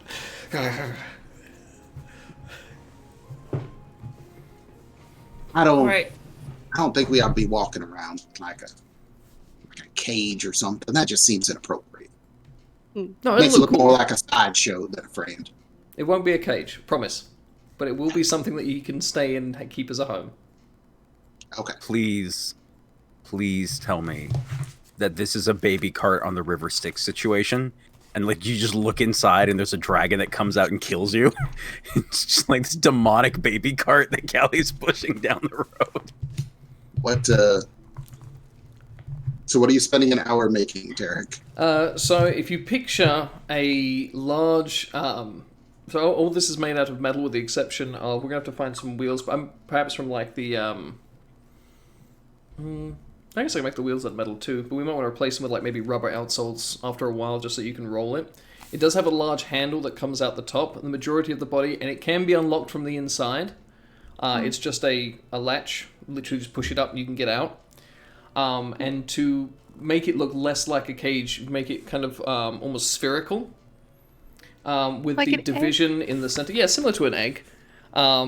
It kind of looks like this with like a large... The actual division is here and the hinge is on the back. Yep, Uh-huh. I got it. Uh-huh. Mm-hmm. The latch is there. Yep. Yeah. Yes, And I call it the Drake crate. Mm-hmm. Okay. And we have no armor left. Also I that. do not think so. Okay. So within an hour, There's filigree. you have this Drake crate with filigree. I don't really want to get into that. I know sometimes it might be, I might have to, but I don't want to. Can we wait on that? Just think of it as How an did extra I egg. start getting this accent too? of Can we wait on that? Is that possible? course. Yeah. No, just tell Derek that it is very lovely, but you would like to breathe some air for the first time in a while. So I think he will understand if you say thank you. Derek, the creature turns to you, grumbles loudly at you in a language you don't understand, and saying, thank you, I appreciate it, and then kind of like stretches up to its full height and looks down at you, and in common just breathe. I jump in the Pokeball and lock the latch.